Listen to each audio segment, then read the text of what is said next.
3189. That's 800-281-3189. Or go to harmonsolar.com.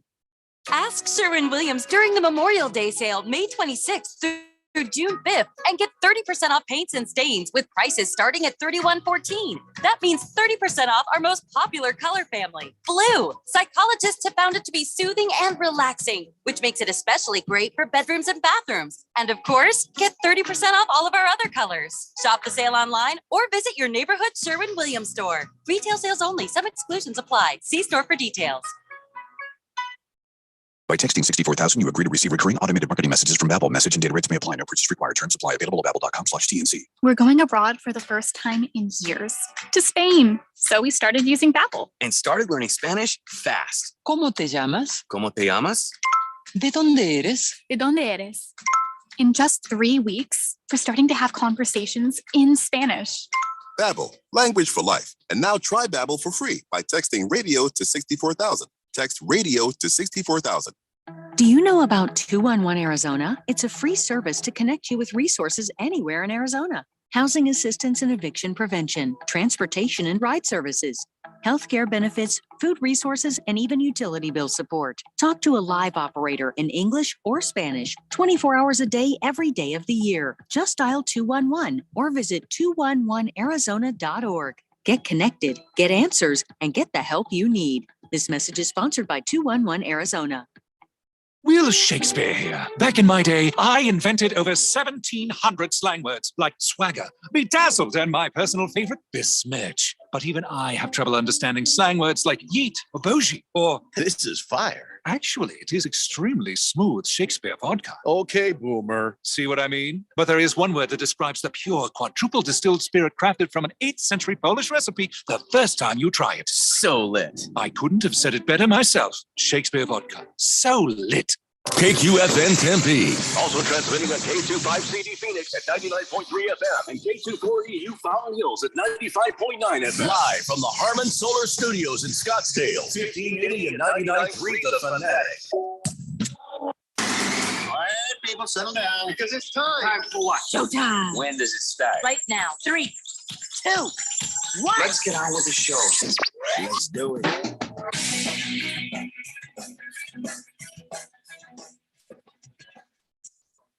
All right, everybody, it's Friday here on the Daily Blender. I'm your good friend, your radio pal, Jeffrey O'Brien, alongside Randy White.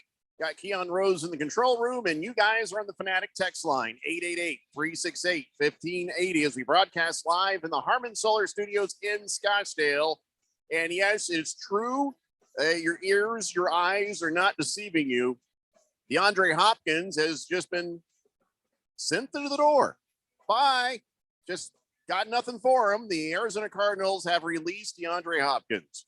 And I know why, because they're trying to save some money in years to come. They're still going to have $21 million of dead money in 2023. But this move is supposed to save them like $30 million in 24 or something.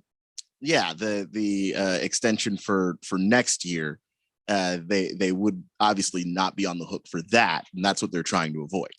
So, wow. I just, $21 million is an awful lot to pay somebody for not being there. You know what I mean? And what I mean is you have 21 million in dead cap space now, and you don't have DeAndre Hopkins. Why couldn't they just keep him? He's the best receiver you were going to have. This is just, somebody explain this to me in a way that makes sense, because the only person who ever caught anything was DeAndre Hopkins. When Kyler Murray was there, he was the man. When Kyler Murray wasn't there, he was the man. He was the only person talented enough to catch something, except for a tight end who would turn around sometimes. So why would they let this happen? That is unclear to me. I think that their desire to not have to worry about the money next year. And there are people basically saying that the Cardinals could have waited until after June 1st to release him, which would allow you to spread the dead money across multiple years. So instead of having 30 million all this year, you could do 15 this year and 15 next year, but they can't because you only get 2 post June 1 cuts a year and they already used them both. So you're kind of just stuck with release him. Now, I'm confused as to why they couldn't find a trade partner. I keep reading And that. if you can't find a trade partner, why are you getting rid of him? Why not keep him? Why not just, he said, hey, this is where I'm at. I'm good here. If I got to be here, I'll be here. I mean, seriously, you're going to do this just over a little bit of money? And I know it's not a little bit of money, but in the grand scheme of the entirety of your cap, and the cap does go up every year, why not keep DeAndre Hopkins? I don't know. Like, why they could hang on to him until a team was more desperate. You know, a receiver gets injured. Maybe, for instance, the Jets are doing their thing, and then Garrett Wilson goes down. All of a sudden, the trade partner you didn't have, you have one. I just don't understand why they felt the need to release him now instead of just holding on to the card that they had, which is one of the best receivers in football, if not the best receiver when he's healthy. Makes you wonder if something is coming. Well, and it makes you wonder if they know something. He turns 31 here on June 6th. He's been injured here and there. He had that PED suspension. So it makes you wonder if the Cardinals are looking at this and go, this is coming down the driveway. Let's get out of here. Go ahead, Randy. Well, I was just going to say, I agree with both of you. I don't understand why the Cardinals chose to eat as much money as they did, but it will save them $8.9 million in cap space. But in other words, Arizona will eat $21,7776, but it'll save them somehow $8.9 million in cap space. It doesn't help. I mean, seriously. I'd rather have DeAndre Hopkins for that $8 million. You know what I'm saying? Yeah, you're losing 21. You might as well keep him. It's head scratching to me. It's head scratching to me. And I think not only was this a move for the team, but I think this was also a respectful move for DeAndre Hopkins. We can't find you a trade partner that's going to help us. You now are free to go and land somewhere of your own choosing. I mean, they're not just being nice. That's not. No, that's I don't not think what they're. happens. I don't think they're being nice. I just think they couldn't get what they wanted for him, and I think the best thing to do before they owed more money was to get rid of him before June 1. Yeah, I don't know. I mean, he's a great player. Do you guys not want to win? I said it on Twitter today. I'll say it again, and the rebuild has begun.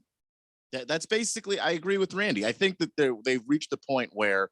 I think as fans, we look at the Cardinals and go, they could have gone for a reboot, a 1 to 2 year reboot. Instead, this is them blowing the whole thing up. Like we are going for the full on rebuild. And that means Kyler Murray's not safe. It means no one on the team is safe. Nobody's safe. Baker, nobody. Yeah. Good.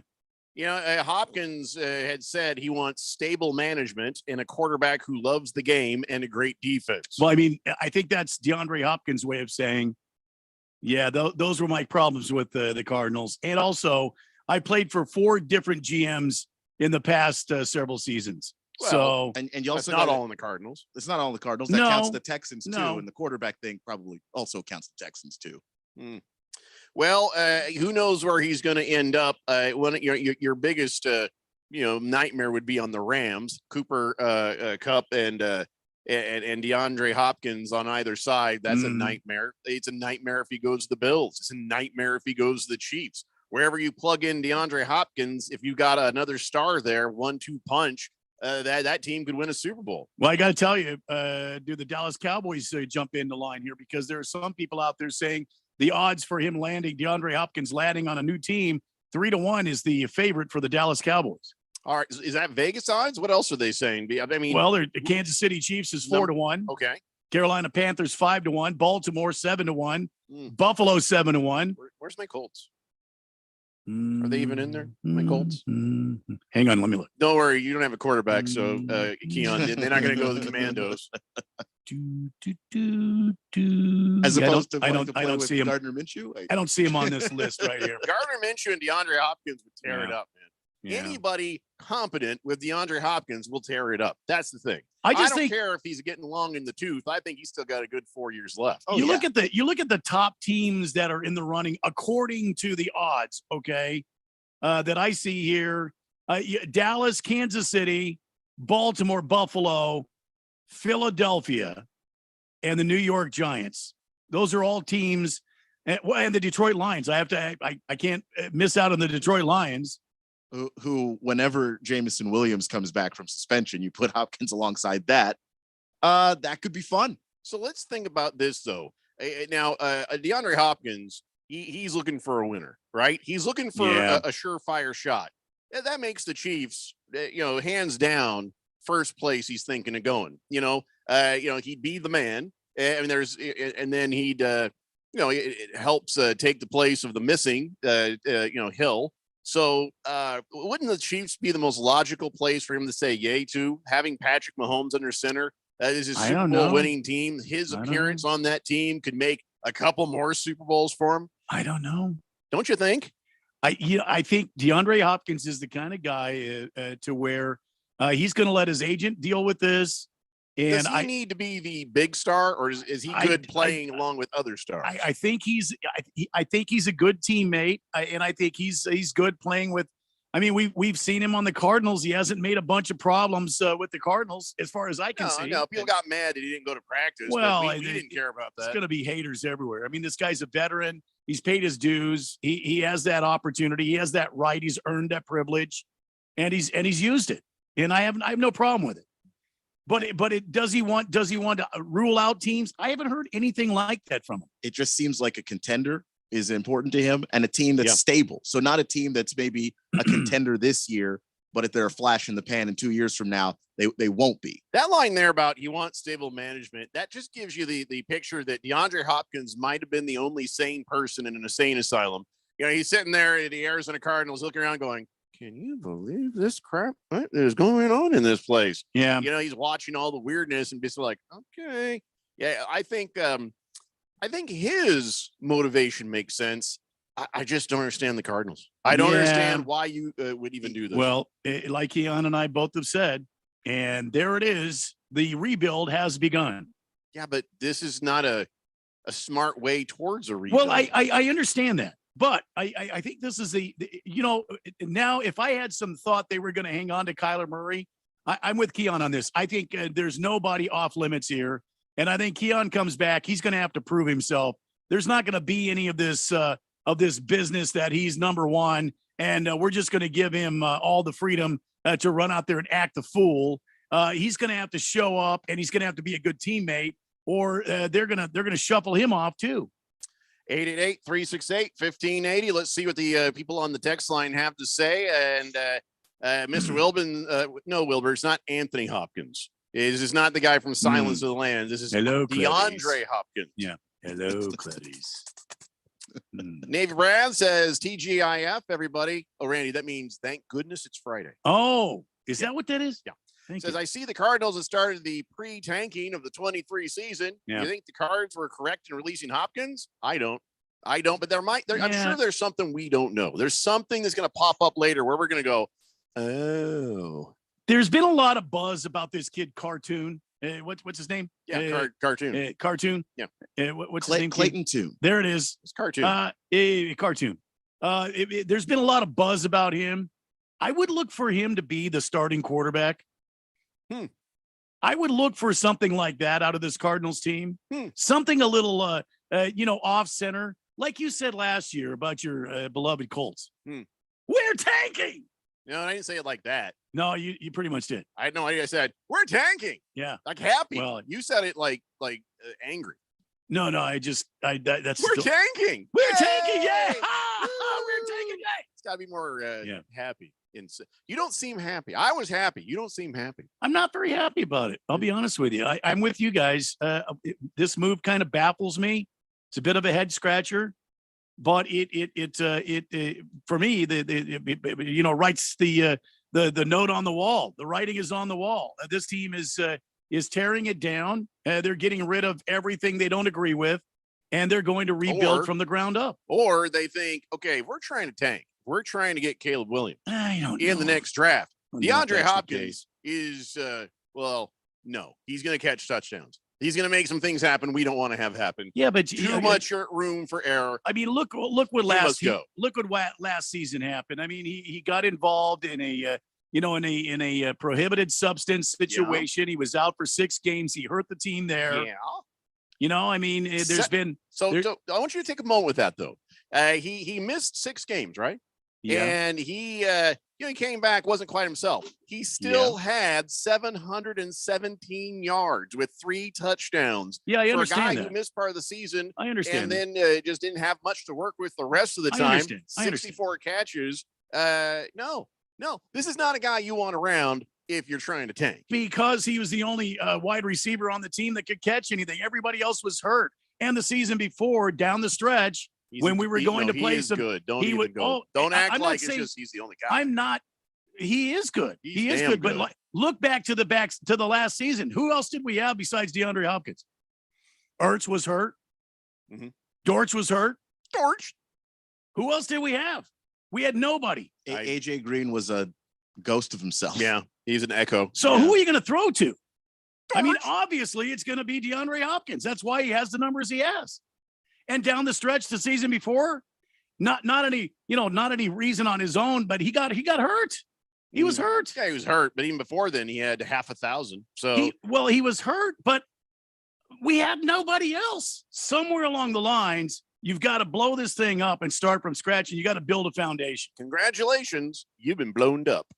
Pinocchio says, "Happy Friday, gents. Phase 2, the greatest comeback of NBA history, completed." Oh boy. We're going to talk about that in a little bit. In fact, I'm going to save your text for when we do Pinocchio, because I want to come back to that. I just got to say, well, you Celtics guys can't say you're wrong. I can't say you're wrong yet. Big George says, "Hello, gentlemen. Happy Friday." And TGI, enough with the TGIF. Do we really need the TGIF? He says it's official. Cardinals are tanking. Just releasing DeAndre Hopkins makes no sense at all with this dead cap hit. Cardinals are getting cheap again, like the good old days.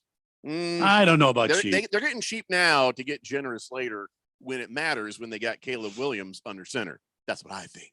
Wiz says, yeah, it feels like Bidwell's managing the old cash flow there. I don't know if that's the case. I think he made some bad moves, and I think he's trying to rectify that and get this team turned around. Did he buy a bunch of FTX? What was No, he paid Kyler Murray, Cliff Kingsbury, and Drunky Drunkheim. All right, those guys aren't part of the cap. Yeah, the only one of those was. Well, yeah. Slim Pickens hat says no guaranteed money left, just dead cap space. After this year, there was no guarantee. This year, I think he had some guarantee. Silver Pops says, "Good afternoon, boys. Happy Friday." Back when D-Hop and Chicken Hawk had that little skirmish there where they were in Hard Knocks and everything, I said, watch D-Hop not be on the team anymore. Apparently, Murray wanted to draft Hollywood Brown, and he wanted Paris Johnson. Wouldn't be surprised if Murray, wanted D-Hop out, especially after Hopkins didn't name the Chicken Hawk as one of the 5 quarterbacks he'd like to play with. Well, good point. He did not mention Kyler Murray, did he? Well, they asked him what other quarter. I know, but see, you would have then said, well, first and foremost, I want to play with Kyler Murray. Yeah, I just think that he was answering the question as what other quarterbacks, because they were asking him about being traded. Yeah. So you're not gonna, if you're asking you about being traded, you're not gonna start with your own. You team. do if you're loyal. You say, listen, I know if somebody said to me, hey, who do you want to have be as a, who's your dream partner on a radio show? First name, and this has always been the truth, even when you weren't around, Randy, I'd say Randy White. He'd be the first guy I'd say, even if he's on the show or not on the show, Randy White. And so DeAndre Hopkins doesn't have that loyalty to Kyler Murray. Why would he? I guess. But it's one of those things. If you were like, I want to stay here, I want to be here, you would say also, so nobody gets butthurt, Kyler Murray.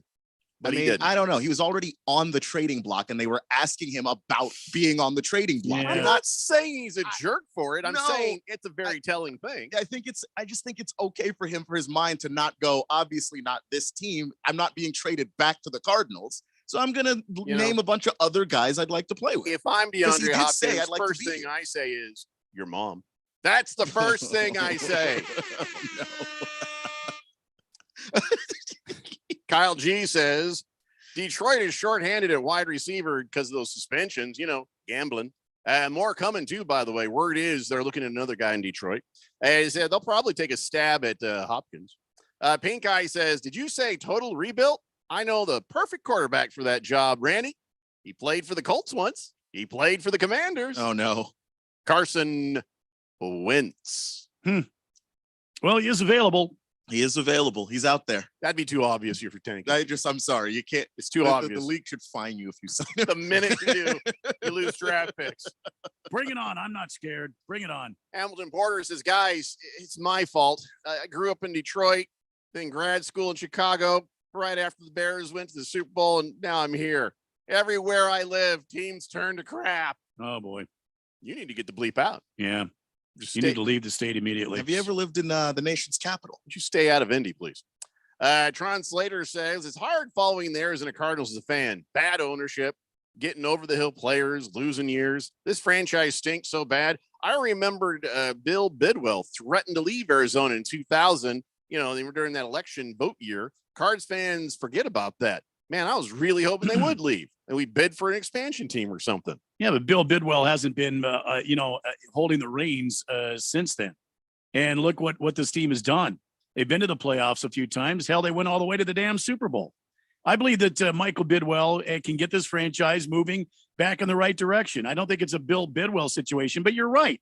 It is hard to follow the Arizona Cardinals. It's difficult. Not hard. It's not hard. They don't ever go anywhere. But it is not unthinkable to do so. Mars Bars 805 says, happy faded Friday, guys. I'll take an 805, please. And Fitz is coming back. No. No, he's not. Especially not now. Larry Fitzgerald isn't coming back. He was never coming back. Yeah. D-Hop to the Raiders, he says. Maybe. To go play with what's left of Jimmy Garoppolo? Probably not. Slim Pickens hat. He sent me a picture of a tweet. I'll have to read that here in a minute. We're up against a break. And Navy Brad says, let me pose this question. What if the Suns owner bought the Arizona Cardinals, and how would the team change if that happened? For the better? Well, who knows? Probably, yeah. He this is a guy who wants to win. His sport is basketball. I think he's good. I don't think he's got another $6 billion, $7 billion laying around to buy the Arizona Cardinals. And also, guess what? I don't think Bidwell's thinking of selling. You know, you're going to have to catch him doing something. And it seems like they might be close. You know, oh boy, they're on the verge. You know, this is stay tuned. This is I know we're up against a break, but let me say this going into the break, just something to think about. This is not uncommon for this to happen. This is not uncommon for this to happen. This has happened a lot of times, even to your beloved Colts. I remember when they let go Peyton Manning. Yeah, I bet Indianapolis was absolutely bananas. No, they weren't. The day they let Peyton Manning go. They weren't. And here's why. All we had heard about is that he had this neck injury and he had surgery, but there was no guarantee he was going to come back okay. A lot of people were like, hey, we're really hoping that he retires. We don't want to see him get hurt. All of what the feelings of Indianapolis was of concern. And so when it turned out, well, he's not going to retire, it was kind of like, well, we got to move on because we don't believe you're going to be okay. And then we all felt bad about it later. But it wasn't the same as this. That made sense. It either made sense in business that you got a busted up quarterback who's at the end, and now we got a chance to get this new guy. Let's suck for luck. It just made football sense. DeAndre Hopkins in this situation, taking this giant cap hit, that doesn't make all the sense in the world, but that's what I'm saying. Sense. There's something more we don't know. Yeah, I would imagine. Maybe we'll find out later. I want you to keep my quarterback's name out your mouth. Peyton Manning? Sorry, just habit. Sorry. Peyton Manning? I was watching Men in Black this morning. You don't want me to say Peyton Manning? I got a little slappy. Why don't you want me to say Peyton Manning? What's wrong with Peyton Manning that you don't want me to say it? Say something about my wife's hair. Peyton Manning. There, that's for you because I didn't touch the cough button. So you're not here, so I can't slap you. So I just cough at you. Peyton Manning. Huh. You went from Peyton. Wins. You went from Peyton. Well, he's not on my team. You went from Peyton Manning. I wanted to happen so to bad. Carson Wentz. I didn't go straight from him. I went Peyton Manning to Andrew Luck. There's a whole to Phillip Rivers, bunch of people in Carson between. Wentz to Matt Ryan. Thank you, Keon. You know, even in my rough couple of years, yeah, been better than most of your years. So shut the hell up. All right. It's a Daily Blender here on 1580 The Fanatic. I'll give you that. This is Brent Musburger's action update on 1580 and 99.3 The Fanatic. Juice Reel, the betting intelligence tool that's making better bettors. Open the App Store and get your hands on Juice Reel. Start betting smarter. Juice, REEL. Juice Reel. Now, here are the latest lines from my guys in the desert. The NBA playoffs continuing Saturday night, Game 6 in the Eastern Conference Finals. The Miami Heat hosting the Boston Celtics. Boston winning the last two games of this series, winning Game 5 Thursday, 110-97. They're a 3-point road favorite. Miami playing without guard Gabe Vincent. Boston minus 146 on the money line. Miami plus 124 with an over-under of 210. The winner advancing to take on the Denver Nuggets in the NBA Finals. Denver minus 185 to win it all. Boston plus 300. I'm Tony Desiri with your VSiN Action Update on 1580 and 99.3 The Fanatic. Do you struggle with occasional nerve aches in your hands or feet? Try Nervive Nerve Relief from the world's #1 nerve care company. Nervive tablets contain alpha-lipoic acid to relieve nerve aches, weakness, and discomfort, plus B-complex vitamins to support healthy nerve function as you age. Live life with less nerve discomfort with Nervive Nerve Relief. Learn more at nervivehealth.com. And try Nervive Pain Relieving Cream to block nerve pain signals at the source. Use as directed. This is a special alert to all Americans who own a vehicle with less than 200,000 miles with an auto warranty about to expire or with no warranty coverage at all. Due to a decline in the economy, CarShield is announcing a low-cost month-to-month vehicle protection plan that is now available to the public to save any driver out-of-pocket expenses on future auto repairs. Call now to find out how you can pay almost nothing for covered auto repairs. Yes, you heard that correctly. Pay almost nothing for covered auto repairs. An open phone line has been established for all drivers to call for a free quick quote. Call 800-279-0433 now. Drivers who are covered will not have to pay for covered repairs again. This protection plan is at an all-time low. Additionally, drivers who activate this vehicle protection today will also receive free roadside assistance, free towing, and car rental options at no additional cost. Call us for your free quick quote today. 800-279-0433. That's 800-279-0433. What do you have to lose? Call 800-279-0433. Again, 800-279-0433. Wow, Total Wine really does have everything. I found your favorite bourbon, an awesome vodka. Oh, and Ruthie. Ruthie? That's me. Always happy to help. Honey, Ruthie found that amazing Cabernet you love. Oh, yeah. That Cabernet was really good. And we have it for the lowest price in town. We've got to get another bottle. So glad we found Ruthie. With the lowest prices for over 30 years, you'll always find what you love and love what you find. Only at Total Wine and More. Drink responsibly, be 21. This is Joan, enjoying some me time up on the rim. This is Simon and his friends paddling the Salt River. And this is Brad. Brad is, well, no one knows where Brad is. What they all have in common is that they went to azmbdnow.gov to quickly and easily renew their registration or 30 other services. So go to azmbdnow.gov and get more time to enjoy all the things you love. Sponsored by ADOT in partnership with the Arizona Broadcasters Association and this station. If you're not spending every waking moment checking us out online, You better have a good excuse. yeah, we've loaded up our website with the stories, pics, video, podcast commentary, and more. The kind of stuff you love. Hey, it takes a lot of time to post all this junk. And you'll love every bit of it. Very well. Or at least most of it. It appears that the website has become alive. Get it now. It's on the internet. 1580, thefanatic.com.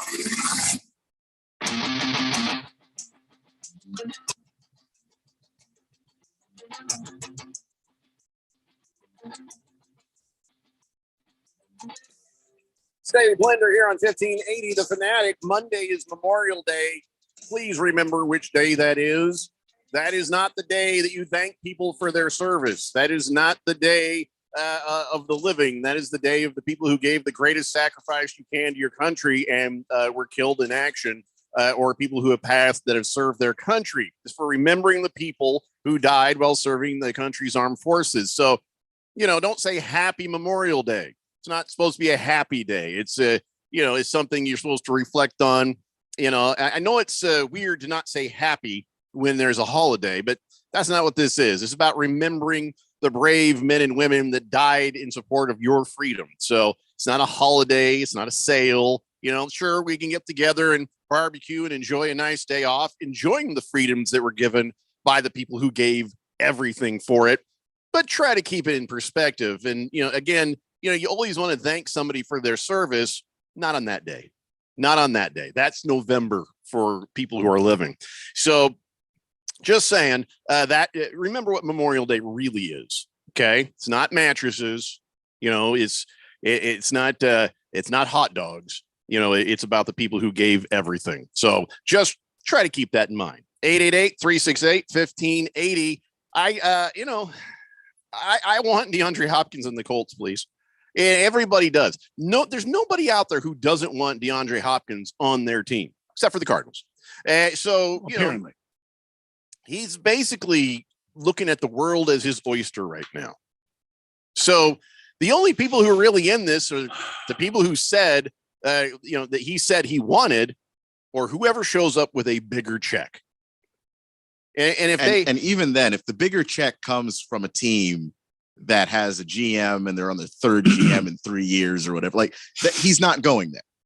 He's made that pretty clear. He's tired of dysfunction. So random texter saying D-Hop to the Kansas City Chiefs. That is realistic. That is very realistic and very possible. He did say he wanted to play with a quarterback, Patrick Mahomes, who's one of the quarterbacks he named. We all want DeAndre Hopkins, but it's probably going to be the Bills. That's my gut feeling. It's either the Bills or the Chiefs. I know that's easy because those are the Vegas odds, but they're only the Vegas odds because that's what D-Hop said himself. Yeah, and he named them first before he named anyone else. So it's not a huge surprise. But I'll tell you what, though. The Rams, if the Rams get into this little sweepstake here, that could revive Matthew Stafford and give, Cooper Kupp a little relief. And now you've got two very dangerous, prolific receivers. I don't want to try to help your opponent, Randy, but to me, the Rams make the most sense of any team out there if he wants to try to get back to a Super Bowl. I think, depends on how you feel about the Chargers, but I think the Chargers are probably a team that make a ton of sense depending on you like playing with Justin Herbert. Who's the other guy? Who's the other receiver? Who's their main receiver right now? Mike Williams. I was gonna say, don't go Eckler. Even though they're taking care of him now. So finally, yeah. It took some time. I thought he was out of there. See, I don't think the Rams have the capital to get him. I don't think they have the money. They have been pretty tight on money. They have been, but don't know what's going to happen. And listen, the trade didn't happen because they didn't want to deal with that much money. So he's not going to get the pile of money he hoped, but that's okay because the Cardinals will pay the difference. Yay. Random texter says, actually, Jeffrey, Vegas odds of the Dallas Cowboys getting D-Hop are the highest. Are those the highest, really? That's what I was saying at the top of the show. That I didn't know you Cowboys, said it was the highest. Cowboys are 3-1 odds. That's dumb. Well, wait, because it's not that you know that they'll spend the money. It's exactly right. What did I start with? What did I say? Or whoever brings a giant check. And Jerry Jones, speak softly, carries a giant check. And while Jerry is a loose cannon, he's always there. I mean, there's no instability there. Jerry's the guy making the decisions. So let me Interesting. Let me read the top teams, the best odds right now. Dallas Cowboys at 3-1, Kansas City Chiefs at 4-1, Carolina Panthers at 5-1. How are the Panthers up there? And did he mention the Panthers? Baltimore Ravens mentioned the Panthers, but Baltimore Ravens, Buffalo Bills, New England Patriots, and the Eagles all at 7-1. Ravens would be great for Lamar. You know what I'm saying? But I don't know if I see DeAndre Hopkins going there. Yeah, but he himself put the Ravens. He mentioned Lamar Jackson in his list of quarterbacks. So the adding him to what the Ravens have offensively, plus their new offensive coordinator. I don't know. Maybe some good things could happen there. And I think the Panthers keep coming up because their owner is willing to spend any amount of money. If I'm DeAndre Hopkins, the Chiefs call me, I just say yes. That is the sure path to a Super Bowl ring. I can't imagine. But I don't know that he's in it just to win a Super Bowl ring. Dude, he's got like 20 million, 30 million for doing nothing. Trust me. The only place he goes next is a place that gives him a ring. Yeah, I think he just wants a competitive team. Yeah, they'll give him a ring. The Chiefs are the most competitive team. They are. I hear what you guys got are the saying. Best coach. You got one of the best quarterbacks. You got a great team. You got a great staff. You got a great culture. I mean, sometimes they're going to be cheap in some areas, but for the most part, yeah, that's another Super Bowl for everybody. See, I think win. I think it'll lean more towards the Ravens. I don't think the Cowboys. I think probably the Ravens, maybe the Eagles. I'll tell you who might jump in here and swipe him up. And they would be able to do this. They got the money? 49ers. Do they have the money? Do they have cap space over there? I mean, they're not paying a quarterback an enormous amount of money. They should. Let me go ahead. They signed Christian McCaffrey. He's got some time left on his deal. That is a great idea, except for one thing. That's not sexy for DeAndre Hopkins. DeAndre Hopkins, who is looking for a ring. You don't agree, but I think 1,000,000% he is. So he's going to look over there and go, all right, so this quarterback was kind of a cool story. This quarterback is okay. But there's no guarantee they're going to have a guy slinging the ball that's going to help me get where I want to go. But look over here. Look at the Bills. Oh, look over here. Look at the Chiefs. Look over here. Even the Cowboys might make more sense than the 49ers. That's what I'm saying. All right. Nobody wants to talk. No. I'm sorry. I'm trying to get the Niners. I don't need you guys. I don't need you guys. I have the text line. I have the text line to talk to. Then if that doesn't work, I can talk to myself. Cardinal Art says, I see the Jets as a long shot to land D-Hop, depending on the contract and upfront guarantees. Beer me. Also, beer the wife too, Randy, says Cardinal Art. Muchos gracias. Yeah, the Niners actually don't have that much cap space. Randy, they're going to need 2 beers, remember? Yeah, there you go. I have to let the other one finish pouring. You are very, very considerate pour. Thank you. You make sure that head is just right. Thank you. And Raven Kid says, as much as I want Hopkins, I just don't see us having the money after the payday they gave Odell. At least our core is pretty solid this year, so it isn't a pressing need. But if he wants to take a pay cut, no complaints here. He will not take a pay cut. He will take the most money he can get. Why would he? Yeah. he's proven to be, top receiver every single year. Pink Eye says, didn't the Chiefs release Tyreek Hill? Why would they pay Hopkins and not Tyreek? Hopkins is better receiver. Yeah, absolutely right. But not a bad point though, Pink Eye. Yeah, and I think a more complete receiver. Like they felt like Tyreek, what he did as a speed demon was really useful, but that they could win without that. Hopkins is more than that. Translation, he's short. But I mean, Tyreek Hill went out. Did you see Tyreek getting 50-50 balls? No. Do you see DeAndre Hopkins getting them? Yes. Tyreek is so fast, he doesn't need 50-50 balls. But the Chiefs are like, look, we can win without having to pay you a massive amount of cash. Whereas, with the 50-50 balls, it's a different thing that the Chiefs kind of don't have. Like you can find fast guys that go up at the catch point and just take the ball from people, throw a back shoulder throw to a guy that was Kyler's favorite move. Like there were times where I wasn't even sure, quite frankly, Cliff Kingsbury was calling plays. It was just D-Hop would go, Kyler would throw the back shoulder in the area. And you know what? The back shoulder could be in the end zone. He also could just throw it in the middle of the field. Mm-hmm. And their chemistry was so good, Hopkins would just go turn around right when it was coming, get it. And I don't see why the Chiefs wouldn't want that.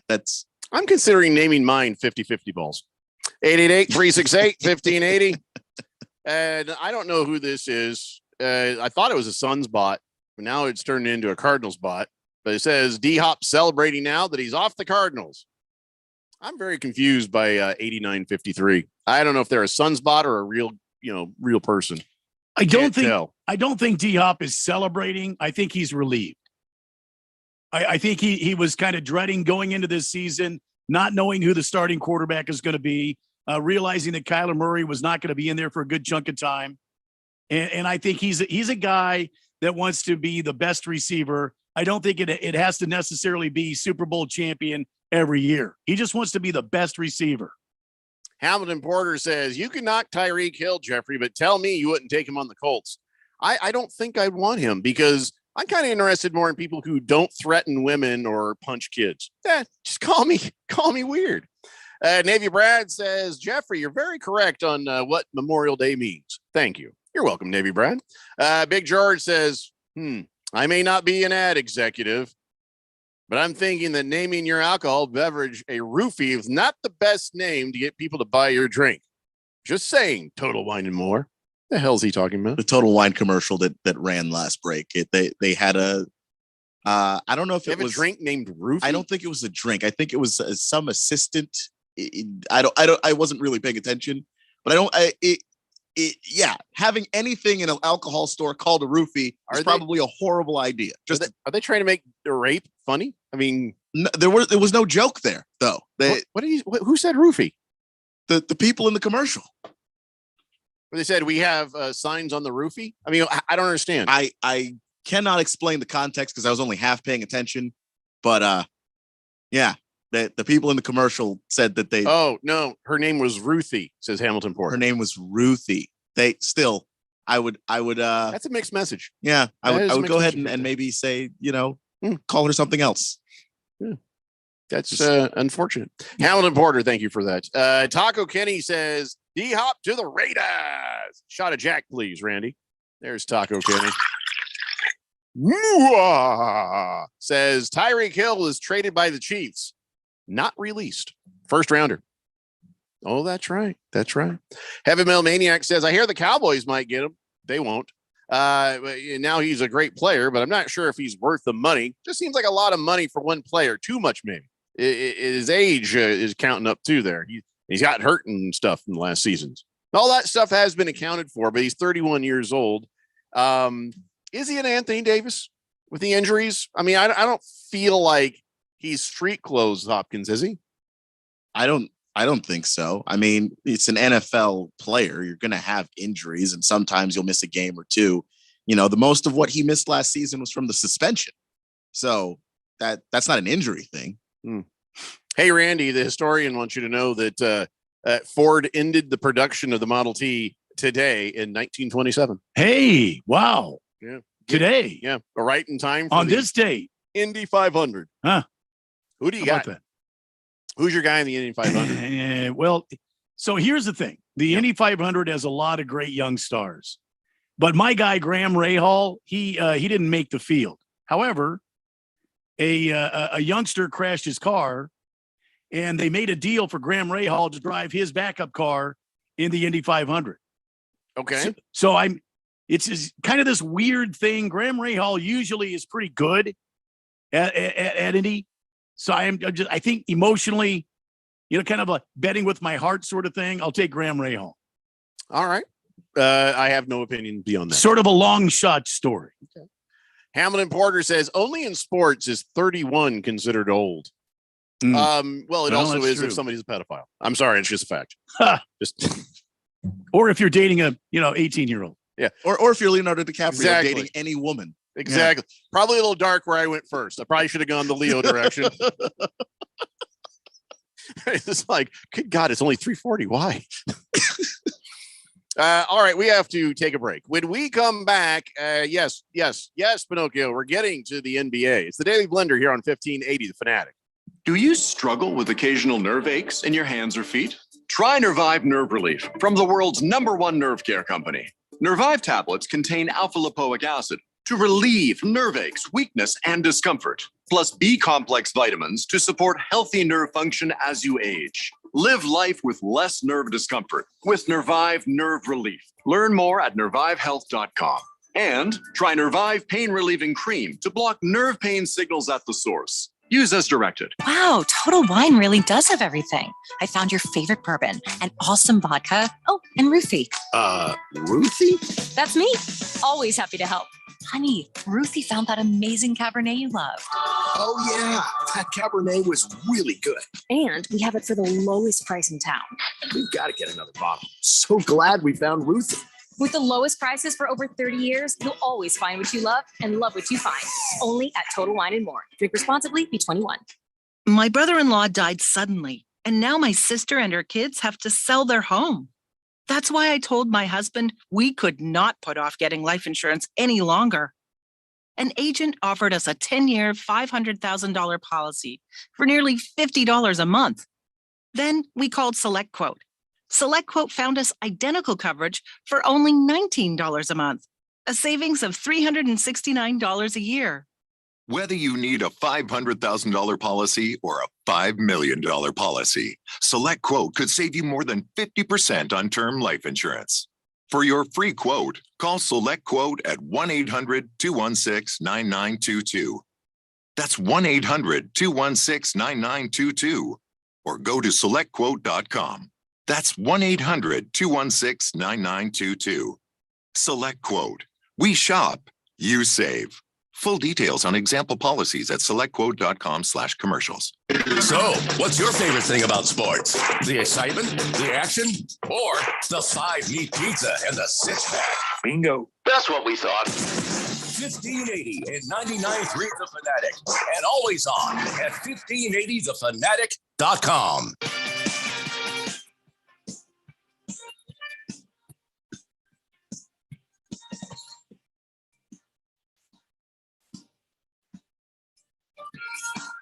It's the Daily Blender here on 1580 The Fanatic. And all right, we're going to get to some basketball. I promise. We're going to get to some of those things. But before we do, I figure we'd take a moment and just take a look at the parallel.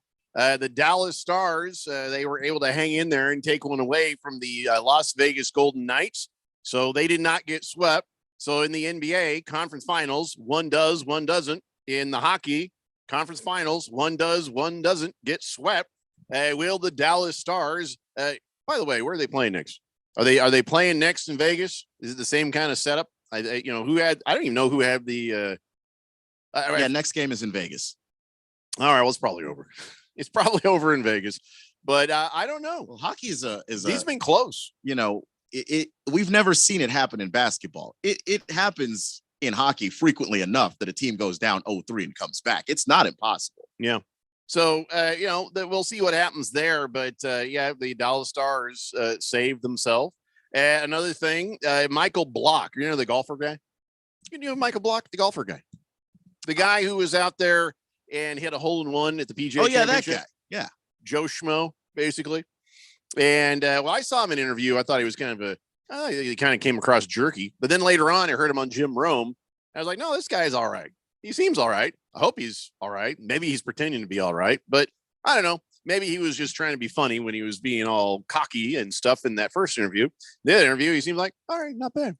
Well, I guess Michael Block, he went out there to the Colonial and the Charles Schwab Challenge. And so he missed the cut. But he still had some sort of amazing shot. I guess he found his ball on a footbridge and he's able to do a little pow. He hit it, went right up over the trees and landed damn near that pin. And everybody's like, my God, what a shot. That's like a trick shot. That's impressive.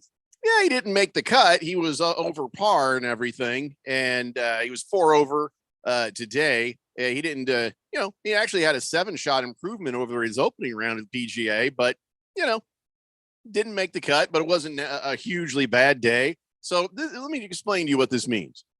It means we're going to stop having to hear about him. You know what I'm saying? He's going to go back to being a pro and everybody's like patting him on the back, buying him a drink. We'll never see him again. Well, that's a shame. Like just when you were kind of warming up to him, he's kind of falling back into obscurity a little bit. Michael Icarus Block. He flew too close to the sun and he immediately missed the cut and he came right back down. And he says, it's all right for him. He's like, I can't wait to get home. And, I like how the first thing he says is, I can't wait to get home. And I haven't seen my black lab in a while. Can't wait to pet him. Oh, yeah. And then the kids. It's somewhere in there. I think I have a wife. Yeah, my wife. Sure. Whatever. Yeah, no problem. Anyway, so that's the end of the fairy tale moment for Michael Block. But trust me, that made his next couple of years. You know what I mean? Yeah. I mean, and you got stories to tell forever. So that is over. And now we move on to some basketball. And last night, okay. All right. You have my attention, Celtics. You have my attention. I don't know if they were ever behind. I think they were ahead the entire game. If I'm not mistaken. I believe they were. And I sat there and I watched and I was telling my wife, they're just 13 down. Oh, no, they're just 18 down. There was plenty of time. And no, they're just 13 down. It was always 13, 15, 13. They never could make any. Were they ever in range of even thinking about winning the Heat? Not really. I mean, I think there was a point actually where it was 10. But then the Celtics made a 3 and just kind of ended it. Man, they were 15 up at the end of the first quarter and they just never looked back. That 15 points was never in jeopardy because every quarter after that was super duper close. The Miami Heat had a 5-point better fourth quarter, but they didn't make up any ground really. It was just sad. And this is the sort of thing that gets in your head. And that's why Jimmy Butler comes out and says, I guarantee we will win this whole thing. We're going to win. Guaranteed. Did he guarantee the win in Miami or just one of these two? I believe he guaranteed the win in Miami. I'm not all that sure right now. I'm not sure either, but I understand why he's saying it. You got to say it. You got to say it. And he's Jimmy Butler. I mean, he believes that. He's not a guy that just says stuff. I mean, Jimmy actually believes, yeah, we're winning this damn thing.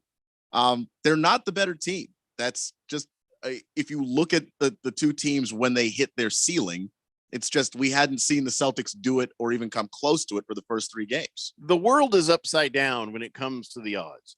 Before, Miami was favored at Boston, and now Boston is favored at Miami. Not as huge a spread. It was there was an 8-point spread before. Now it's 2.5. So let's take a look at the matchup here. Right now, everybody's still saying Boston Celtics will win. It's a 2.5-point spread in favor of the Celtics. They're at negative 140 on the money line. You get plus 118 on the Heat, and the over/under 211. It's kind of low. So, all right, Yeah. Keon, how are you betting this on Saturday at 5:30 p.m. on TNT? You know, I think the Celtics are on a mission right now, and when they're cornered, and this has just been the case the entire playoffs, and they still are, that they play their best basketball. Why they had to be in the ultimate corner to do that is still beyond me. That's weird. I don't get it.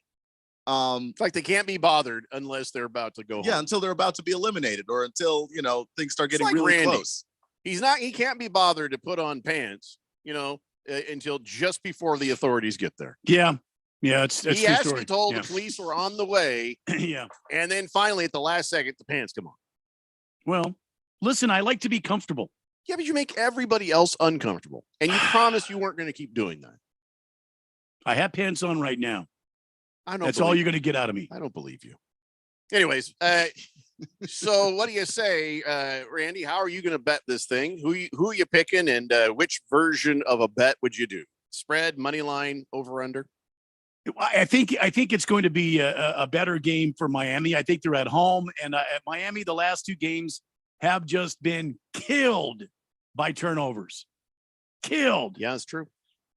And 16 I think yesterday. I think if Miami can get their handle on turnovers, they end up winning this game. Because to me, if you look at the stat sheet, there's not a lot of difference between these two teams from last night's game. There's nothing that stands out except the turnovers. Second game in a row. Well, there is one thing. Jimmy Butler had his lowest scoring game of the entire playoffs, he has not been quite right for a few games. Well, 2 games that we know of. A few, 2. Well, he scored 29 the game before. I mean, this game was the real bad game. I will also add to Randy's point, by the way, about the turnovers, to just say that Miami's getting killed on the glass too, and that's not like them. Especially with Bam out there. Bam's been a great rebounder. Yeah. But you got to give hearing how it's not like the Celtics or it's not like the Heat. Why are they playing so weird? Why is this so hard for both these teams right now? I think with the Heat are playing with a version of their lineup that's not even remotely the best, not the best version of it, but the guys that they expected to have, they don't have them. And so Miami's just shifting things around. We're not going to see a consistent Miami Heat team, but the Celtics are just inconsistent. Like, that's the hallmark of Joe Mazzulla's Celtics, is that they're not a consistent basketball team. And so you see them play up to their potential sometimes, but not all the time. Last night, they had 4 starters score 20 plus points. That's the potential that the Celtics have, but they don't seem to hit that all the time. That's just them being inconsistent, which is part of the DNA of that team. It was taken from me yesterday, so I'm taking it now.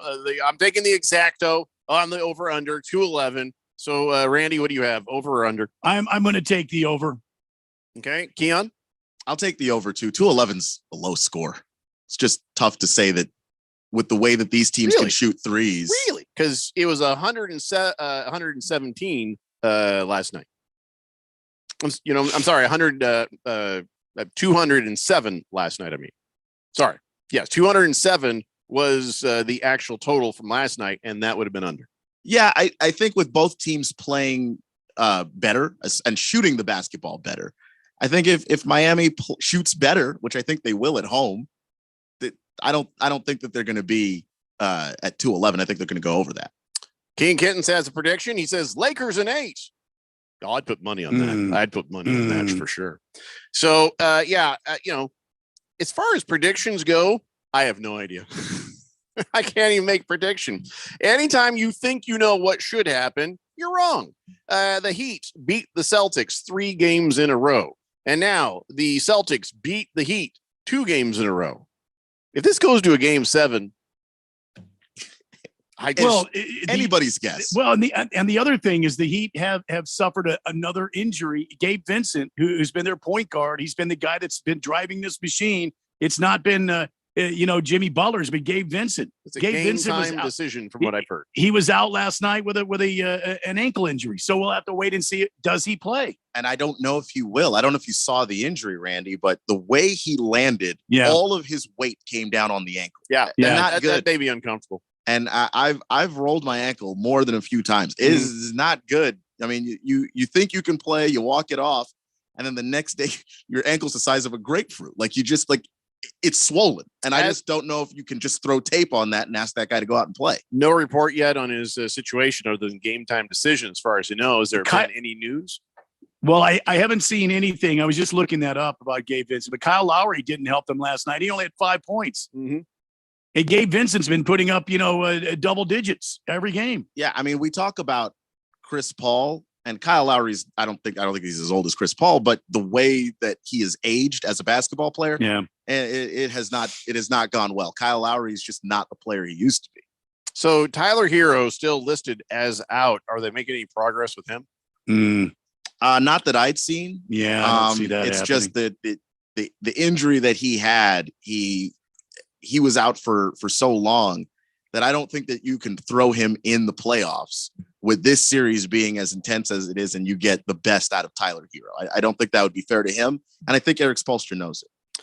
Well, I just have zero idea what is really going to happen between the Celtics and the Heat, and you feel a little bit like the NBA just wants them to keep on playing.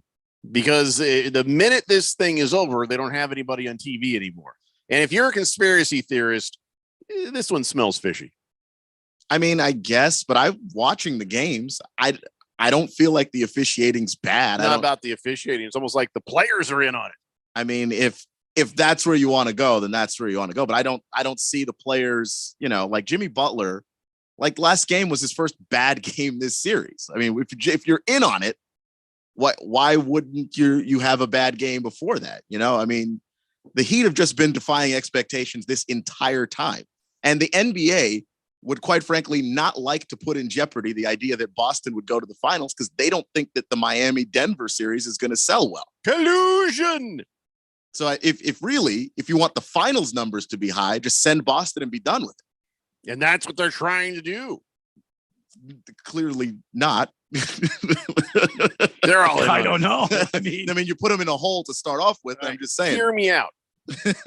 You're the NBA. All right. So, start to manifest and pretend to be a very bald, weird looking little guy. You're the NBA. And you're like, oh my God, we need these Celtics to play the Denver Nuggets. Or we're kind of hosed. Well, the Miami Heat have got up 3-0. All right. So here's what we do. They fly them to an airplane hangar. They gas the hangar. They all not killing them. They pass them out. They're all knocked out, right? And then you set up the computer, and it's all AI. You tell the computer, "I need you to make it look like the Celtics are doing the comeback of the century. I need you to make it look good. None of these 17 finger things. You got it?" And the AI is like, yeah, I know. It's been weird, but I got it. So everything we're watching is AI. So that Adam Silver gets what he wants. The Celtics in the finals with the Nuggets. I don't think the AI is quite there yet. Yeah, well, that's what they want you to think. They have to make it look like that over there so he can get away with it over here. It's too good. It looks all real. But over here, you see what I'm saying? This has been an NBA conspiracy all along. I think it's possible, Jeffco. Where's my tinfoil hat? My brother-in-law died suddenly, and now my sister and her kids have to sell their home. That's why I told my husband we could not put off getting life insurance any longer. An agent offered us a 10-year, $500,000 policy for nearly $50 a month. Then we called SelectQuote. SelectQuote found us identical coverage for only $19 a month, a savings of $369 a year. Whether you need a $500,000 policy or a $5 million policy, SelectQuote could save you more than 50% on term life insurance. For your free quote, call SelectQuote at 1-800-216-9922. That's 1-800-216-9922. Or go to SelectQuote.com. That's 1-800-216-9922. SelectQuote. We shop, you save. Full details on example policies at selectquote.com/commercials. Do you struggle with occasional nerve aches in your hands or feet? Try Nervive Nerve Relief from the world's #1 nerve care company.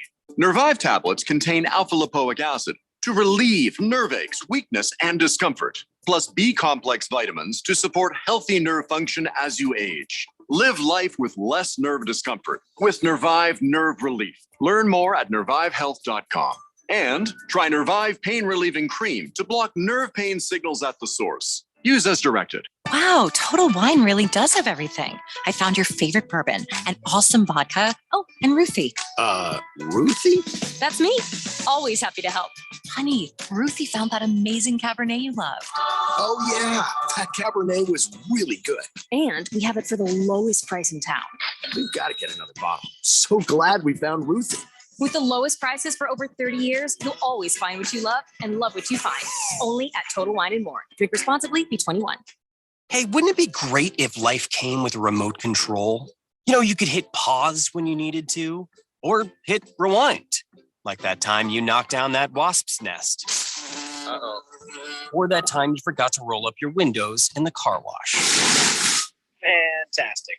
Yeah, a remote control would have come in handy then. Well, life doesn't always give you time to change the outcome, but prediabetes does. With early diagnosis and a few healthy changes like managing your weight, getting active, stopping smoking, and eating healthier, you can stop prediabetes before it leads to type 2 diabetes. It's easy to learn your risk. Take the 1-minute test today at doihaveprediabetes.org. Life doesn't come with a remote control. Yikes! So you're on your own with the wasps. You have the power to take control of prediabetes. Visit doihaveprediabetes.org today. That's doihaveprediabetes.org. Brought to you by the Ad Council and its Prediabetes Awareness Partners. Live from the Harmon Solar Studios in Scottsdale. This is KQFN Tempe. Also transmitting on K25CD Phoenix, 99.3 FM. And K240 U Fountain Hills at 95.9 FM. All right, people, settle down because it's time. For what? Showtime. When does it start? Right now. 3, 2, 1. Let's get on with the show. Let's do it.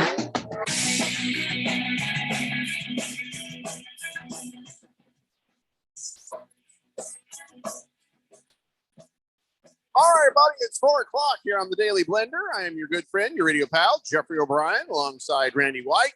Ralph from Harmon Solar just joined us, and we got Keon Rose in the control room, and you guys are on the Fanatic text line, 888-368-1580, as we broadcast live in the Harmon Solar Studios in Scottsdale. I got to tell you, it's like he knew we were about to talk about LeBron James, and he just appears right there. How you doing, Ralph? Good. How are you? It's weird. You haven't been on for quite some time. I mean, it's almost like you didn't want to come on the show after the Lakers got swept in 4 games. I was just, I mean, it was either that or I had to make money. I'm not sure which one. Yeah. Well, you wouldn't have made money if you bet on the Lakers. So I guess you have to make up your losses. So, sorry for your loss. It's not a big deal. It is a big deal. It's not. You got swept. So Swept to Rooney. Oh, bye-bye. we got there. We're happy. I got farther than everybody thought we would get. That's good. No, honestly, yes, that is a true story. Man, things were not looking great for the Lakers, and it was fun. It was fun for us to razz you, and then all of a sudden, I don't know if you ever heard the shows when you weren't on, but I have been admitting the Lakers were good. The Lakers were good up to that moment. I don't know what the hell happened, but I think they were good. I just think Denver was better. Denver's better than everybody. Yeah, I mean, they can just finish games. That's what you do when you win championships. You finish games, and they're great at it. They're going to finish. It would be no surprise if they swept whoever shows up from the East. It'd be no surprise to me if they did that.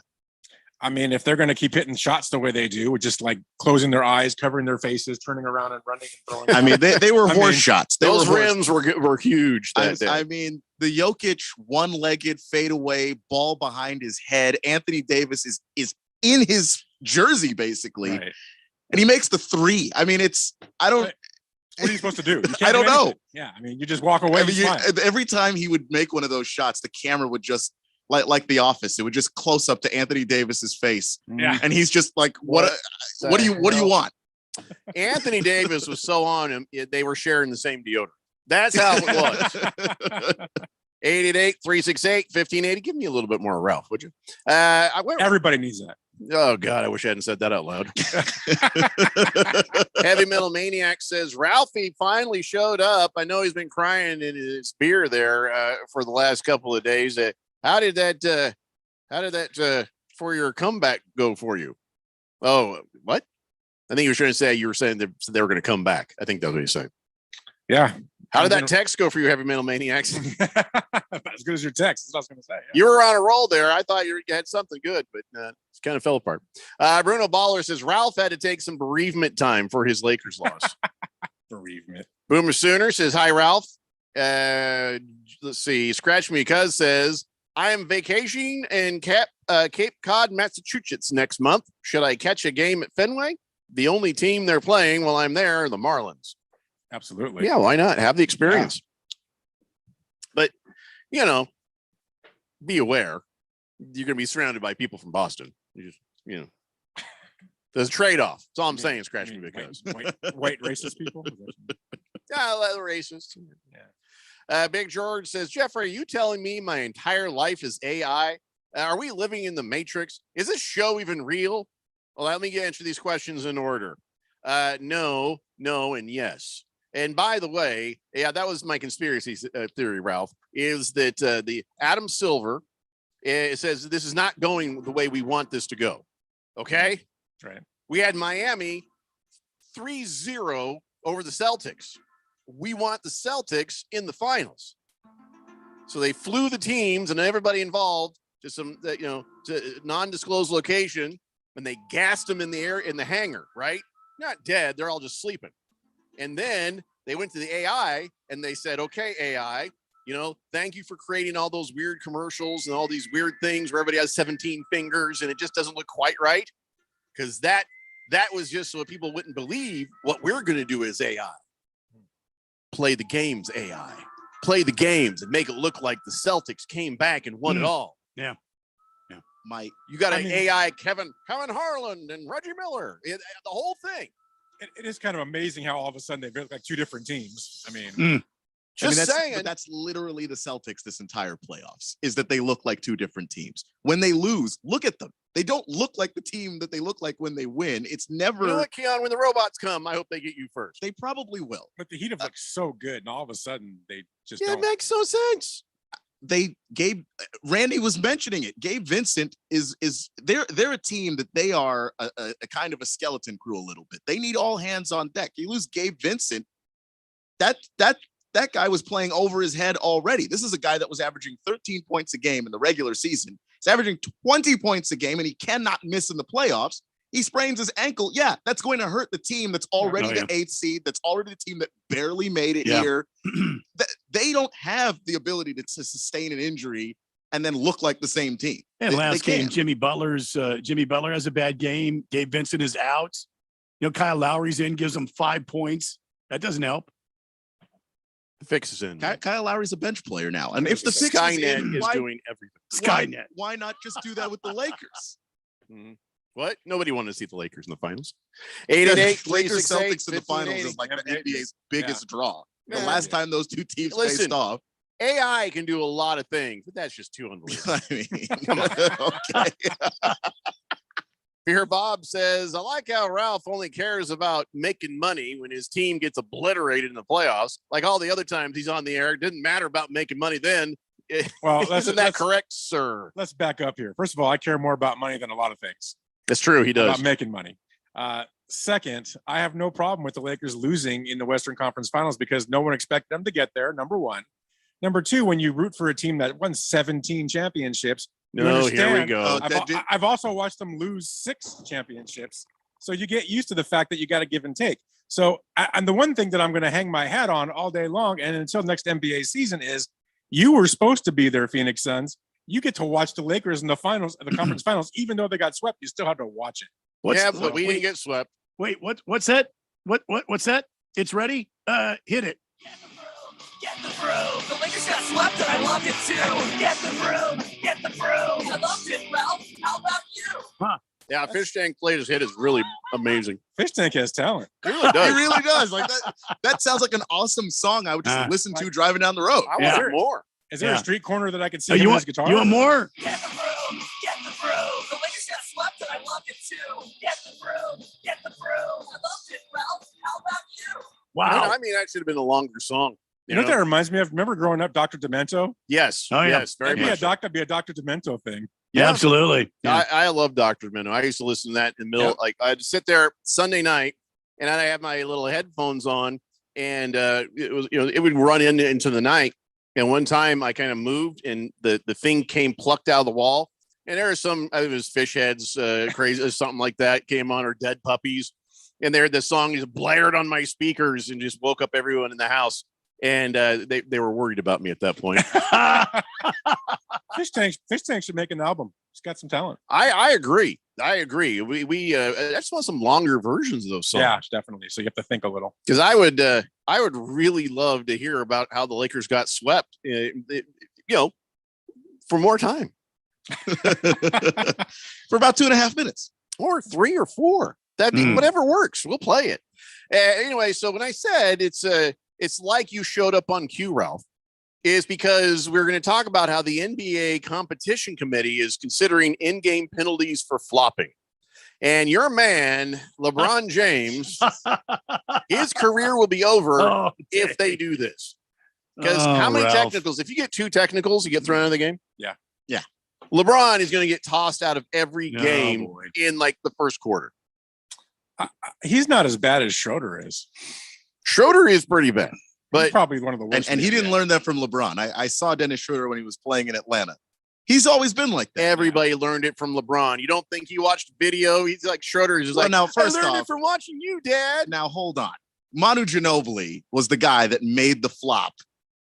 He made the flop in the NBA an art form. He started this. That's true. Yes, no, Vlade Divac started it. Okay, that's fair. Divac you know was what? Excellent as well. That's true. You go back, Divac. I think Manu made it for guards and wing players. He was the guy that made it there. But yeah, Divac was definitely first guy. Good point.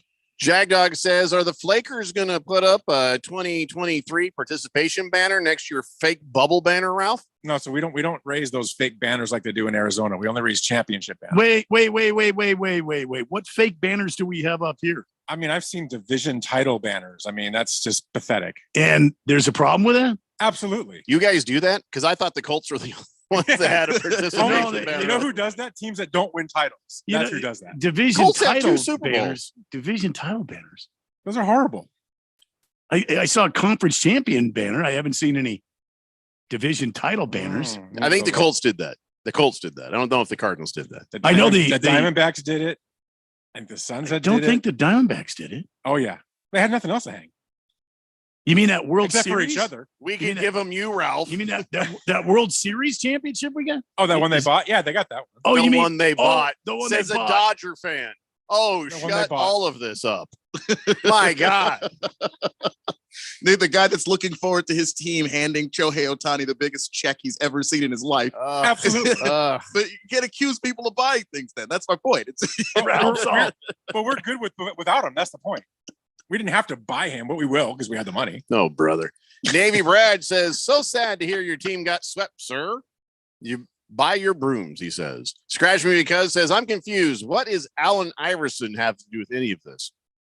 Oh, AI is artificial insemination. Boomer Sooner says, Dr. Demento. Lots of memories there. Bong beer and I don't remember that one. Bong beer and what? I don't. Wow, Boomer Sooner, you got one that I don't remember. Fighting Wampa says, so if the NBA passes this flop rule, LeBron James get fined as well for that flop in the movie Space Jam that he made? Yeah, that I think he should not be allowed to act anymore. Anyway, but no, here's what they're saying. They're going to get in-game penalties. You get a technical if you flop. And like we said, 2 of those flops that get you tossed out. I think this is a great idea. Yeah, but I mean, half the league is going to get tossed out because the NBA is the flop league. Half the league. I mean, think if you watch these games, everybody does it. It's actually pathetic. There's 2 things I can't stand. Number 1 is the flopping, and number 2 is letting the ball roll up to half court and then grabbing it. That is annoying. Yeah, I agree. It's annoying, but I get that. The clock doesn't start until you pick up the ball. But it's annoying. And the bell doesn't excuse you. I do.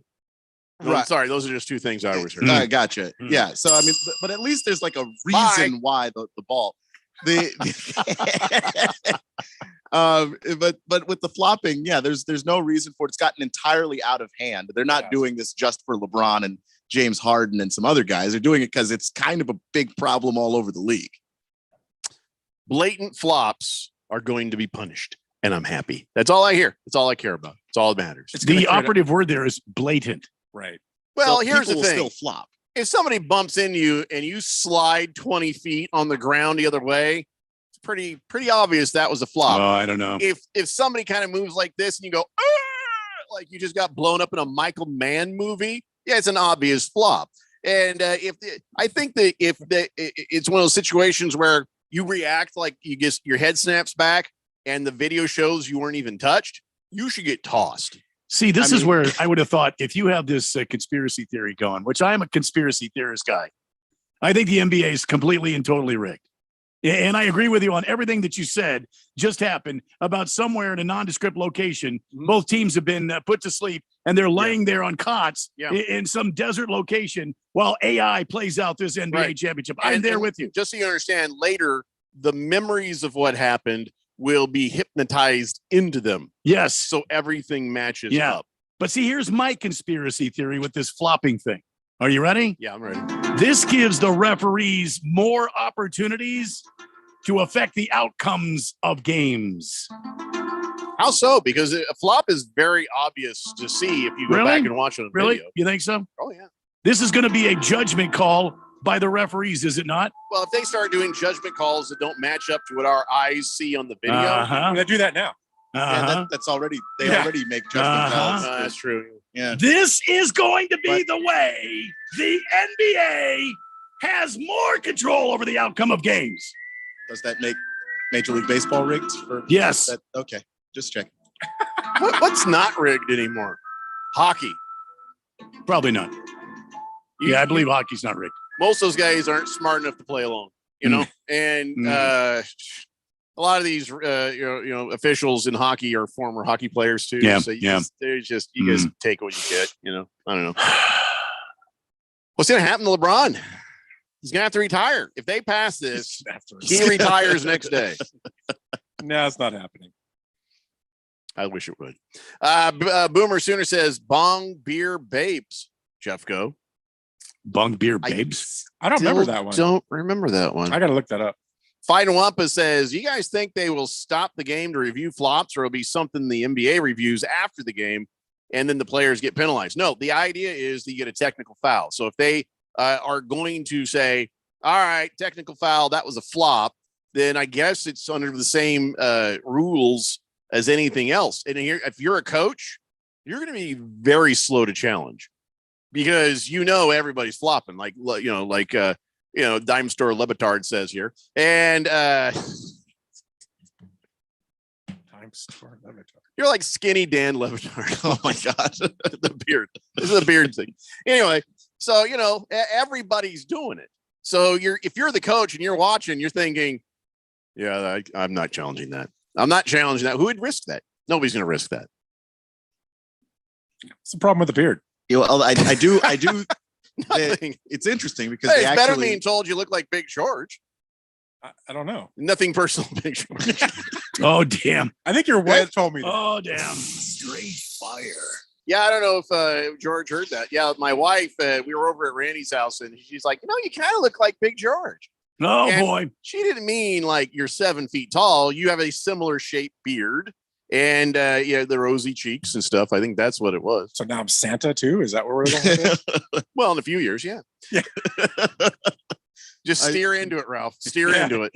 I do think it's interesting, though, that the NBA is putting out a thing where coaches can challenge. You can get another challenge if your first challenge is successful. You get an extra challenge? Yeah, it's a rule being So proposed. I started with one challenge, and then if I challenge successfully, then I'll have 2 challenges. Yeah, then you get another challenge as opposed to just burning it. Because they want coaches to kind of basically, if you're going to challenge, getting rewarded, know what you're looking for. Yeah, because they're trying to give the coaches the powers to push back on some bad calls. That seems like a bad idea. You don't want a coach having like a wealth of challenges because that's just going to slow the game down. I don't think you just get like infinite. Just if your first one's good, you get a second, and then that's it. You I don't know, if you get them all right though, you have 17 challenges by the end of the game, and you're just for fun challenge. It's like a free timeout. It turns into a free timeout. Do you have to have timeouts available to challenge? Well, I think you do in this new rule. You would have to have that available, but I think it caps out at 2. Like you're not getting infinite challenges every time you get If a you challenge. do one, right. you should do infinite. That's my thing. I mean, they're not going to though. All right, what do you guys think of this? What do you think of this win a challenge, get a challenge idea? What do you guys think? I mean, I like it if you win a challenge. Yeah. And I'm with you. I think as long as you're winning a challenge, just keep recycling it. I think challenges should roll over to the next game. I don't care. Let them have 89 challenges. Yeah. I feel like we're just going to make these games too long. Too much stoppage going on in every sport, it seems like. They want to challenge everything now. Every sport. I don't mind if they have to check the video for a flagrant. I don't mind if they need to check a video for. I just wish they'd check it a bit quicker because we see the replay like once or twice and we're like, well, that's obvious. They stand there watching it, talking to somebody in New York, watching it. It seems like let's get another angle. Yeah. Yeah. Just I don't know. These refs. Dual sample. I mean, it's just ridiculous. I'll give you a stool sample. It just seems like that's what we're going to do. Like, I just did that on the break. Yeah, that's why Randy was late getting back. TMI. ITM. All right. So Big George says, wait, what? Ralph looks like me. No way, he says. You look like me, which means you're good looking. He says, do I look like a Dodger fan meth addict? Oh, boy. Yeah, just some similar facial structures, George. Nothing to do with you on being on meth. I got my teeth. Yeah. Hefty Lefty says, the refs must be hourly. Oh, maybe they're paid hourly. They got to stretch this out as much as they can go. That's a good point. It would explain an awful lot. That's a good point right there. All right, we come back a little bit more basketball, but I do have a giant pile of NFL football. So let's get to that as quick as we can. It's the Daily Blender here on 1580 The Fanatic.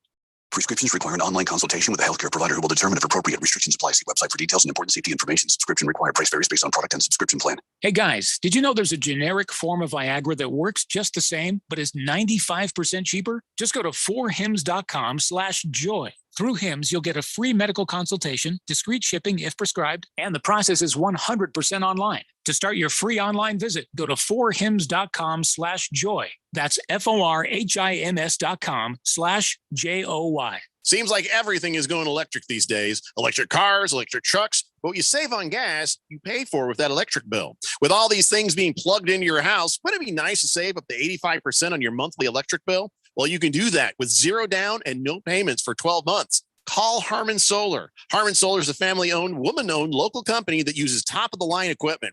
Call Harmon Solar, 800-281-3189. That's 800-281-3189. Or go to harmonsolar.com.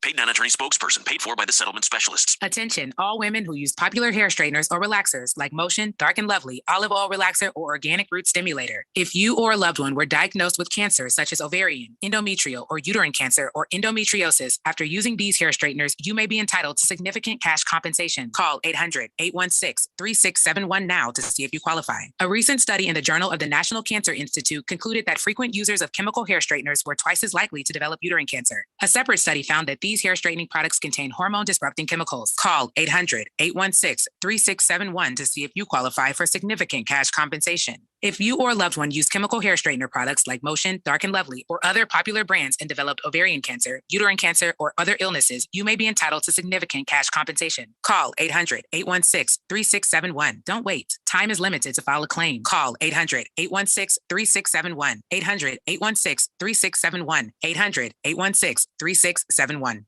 For the latest from the world of golf, tune in every Saturday morning from 6 to 8 for the Golf Shop Radio Show, presented by PlayGolfMyrtleBeach.com, the golf capital of the world.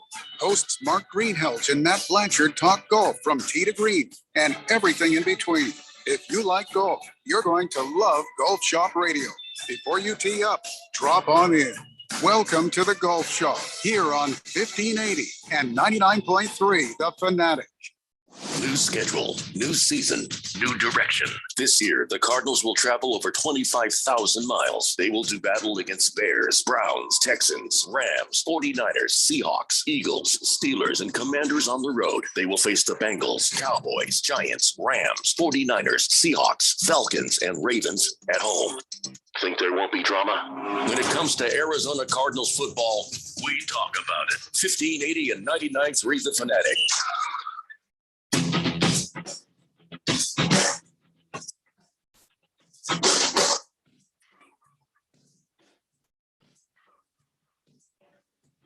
Stanley Blender here on 1580 The Fanatic. Big George has settled in to not take it as an insult, but take it as a compliment that my wife thinks that Big George and Ralph have similar facial features.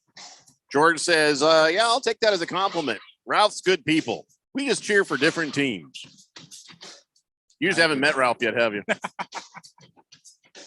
You will.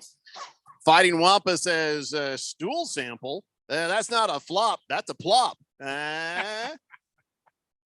allow it. We'll allow That's it. funny. So, 1 out of 4 dentists on this program watch the WNBA, and that dentist's name is Keon Rose, and the rest of us, not so much. And maybe that explains a few things about salaries. Now, the WNBA last season, the league average of salaries was $103,000. Top salary, $228,000. Only 3 players got that: Jewel Lloyd, Brianna Stewart, and Diana Taurasi. Average salary in the NBA, $8.5 million. Highest base salary this past year. Anybody want to guess who it is? Guess who it is? No. Guess? You just say no. No's not a guess. No, right? no, I don't. When I say guess who it is, I couldn't tell you. no is not the Who answer. would be the LeBron? Largest base Not salary. LeBron. Boy, Bradley Beal. He No. just got a max that No. is killing the team, but okay, yeah. Steph Curry, $48 million. Oh. And that is 21,000% higher than the top WNBA pay. Now, I know a lot of people are going to get upset about that, but I want to remind you, only 1 out of 4 of the people on this show watch the WNBA. And I guarantee you, that is not the statistical norm. I would say far fewer than 25% of NBA fans watch the WNBA. True. I would say a couple of percent. And I'm not trying to be mean. It's just people aren't watching. And that's why those salaries are where they are at. And I know they're getting more awareness. They're out there trying to, make their game be seen and their voices be heard. But it's just not there yet.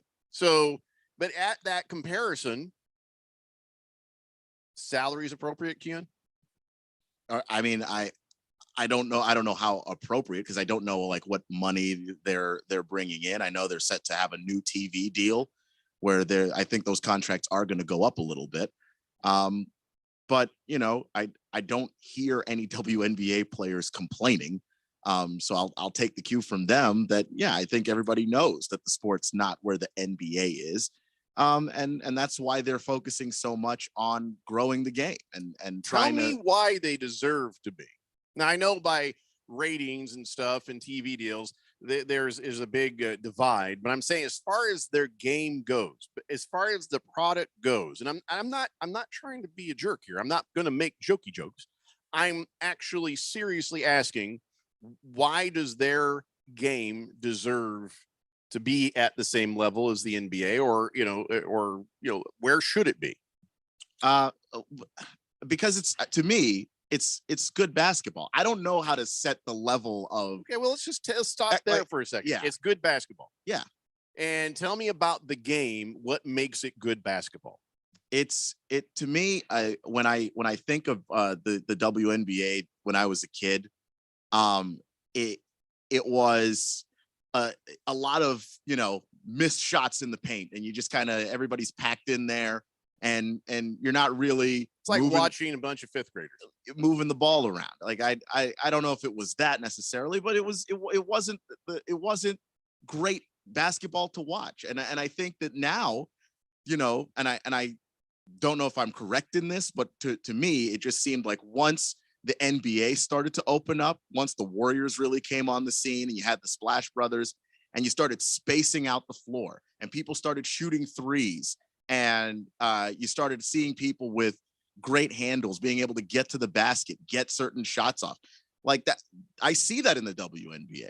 I was watching a game last night, Dallas and Washington, and the Dallas guard, Arike, she was cooking everybody. Like, the way that she was handling the basketball, like you couldn't tell me that there was a difference between her and a man doing that, because that's not a gender thing. Like, you either can have somebody and destroy their ankles with the crossover, or you can't. Like, that's just what it is. And I see that, and I enjoy it, and I think it's tons of fun. And I think that, they play when the NBA is not really playing. Like, once the playoffs end, if you like basketball, and you like basketball of a certain quality where the ball's moving around and people are setting screens and we've got a lot of motion and things like that. Like, if you're a fan of basketball, then that's a product I think you'll like. It's not the same game, but right. it's enjoyable. You're saying the game is worthy of our attention. Yeah. How do you get us to watch this? I don't know if it's worthy of our attention. I don't know, because I've never been the person that, like, I watch WNBA, and so I think I got to make sure everybody else is watching it too. I'll be like somebody who's into CrossFit. Just get in our face about it. I just pretend you're vegan. Let us hear it. let you hear it. Come on. I don't know. Like, that's just not the vegan. way. When I think about growing the game, I think about like making sure that the game is in front of, people who aren't very familiar with the WNBA. I think if you already have ideas of what women's basketball is and looks like, and you're not willing to, give it a shot, I don't blame you, but I don't know if I'm going to be the person to make that case for you. Well, I mean, you're the only one I know who watches this crap. So, I mean, okay, I didn't mean to say crap. Sorry, ladies. Sorry. I've watched it. All right. So, how do you know you've watched a good or a bad game, though? You know what I'm saying? How many games have you watched? I've watched a few games. I mean, I would say I agree with Keon on the fact that the product has gotten better over the years, because it was very, very bad probably 5-6 years ago. It was pretty bad. But it's gotten better over the years, but it's not good enough to be worthy of the NBA level. Now, why is the NBA so successful? Because males in this country like to watch NBA basketball. So if the WNBA wants to gain success, they need to gain the female audience to come in and start watching the game, because right now women don't like the WNBA. They Well, you don't know what watch they're going it. to say? If men will watch men basketball, then men should watch women But they basketball. don't have to. I mean, men Because don't want to watch women, if they just aren't into basketball to watch the men, then they probably aren't going to care to watch the women either. But if you're going to grow your sport, you've got to grow the fan base from your own gender, in a sense. Do you? I know there's a billion genders now, but I'm just saying. I don't think you have to. I think when think you you look do. at, I mean, that's part of it. I think, and that's part of the strategy. I think for the WNBA, they've invested a ton of money and getting young girls to play the game. And the reason why they're doing that is because they're not all going to go pro. But once you play the game, once you understand it, you watch the game. then you're more likely to watch it. Right. And of course, you end up increasing the entire talent level. Like looking at women's college basketball, there's a lot of things about that game that there's stuff in the men's game I used to like that it's not there anymore because of the one and dones and all of that stuff. The teams that are iconic, the people that you remember. You got a team that's dominant for like 4 years. You don't have that in the men's game anymore. You can kind of get that over there. And I've seen the quality increase. I've seen the talent level rise. And I think sorry, Ralph. Can I tell you what a big turnoff is about WNBA? And this is really a big turnoff for me. Anyway. When the screen goes dark and you see yourself in your underwear on the couch watching it, that reflection. No, man. I get excited when I see that, Oh, okay. and that usually just means I'm on OnlyFans. But anyway, oh no, what's a real turnoff watching the WNBA? Honestly, is watching women, in my opinion, and I don't mean by playing the sport, but the way they react to things. They kind of try to act like men. The way that guys go off and they become kind of like, I'm just going to say it, they turn into a bunch of dicks. They start pointing each other out, doing all these aggressive things. Why to each is other. that To me, I don't know. exclusive to a man to turn? It's not that it's exclusive, but it just turns me off. I don't know. I don't like it. I don't like watching it. There's something about it that's There's just something a more major about turn you, off. I think. No, I've heard a lot of guys say it turns them on. To me, you need to be turned on to watch women's basketball. I need to be turned on to a lot of things. Yeah. Oh my gosh. But I mean, if you want to, again, get the female population in this country to follow and watch the sport, and it'll grow. But guys, I'm sorry, Keon. I think this is a valid point. Average regular season attendance at WNBA games last year varies from New York. The Seattle Storm. They averaged 10,631 down to the Indiana Fever that averaged 1,776 people. And then if you look at the NBA, last year the average regular season home attendance was 17,184. Yeah. Then you add on top of that, the ratings. You add on top of that the television money. They've had a bit of a head start, and there's an established audience. Of course. I'm not here to debate which one is more popular, and I know why they're not getting paid as much, just because they don't have the same amount of interest, ticket sales. The economy isn't there to support that. And I'm just trying to ask Keon, is this something we should be considering? Maybe we should take an assignment from Keon. Keon could pick out what he sees as a good matchup for us to watch, and we watch it and we see how we feel about it. But our feelings, it's funny because when a guy is a jerk and he's like, well, that man's assertive. Oh, he was very passionate. That's a woman. Oh my God, what a bitch. It's not fair, Ralph, because to look at you're looking that's at it the more wrong way. about you than it is about the. So that's about a lot of people in this country, because a lot of men don't want to see it. I'm sure, but when people are competing, people talk trash. Like that's not a man I thing. understand That's that. like women talk trash too when they compete. And let's lower the rim so they can dunk. I just thought I'd slip that in. Nobody. I would say go down. You guys, You're should not safe, Jeffrey. Not if you don't lower it. It won't. Watch a game.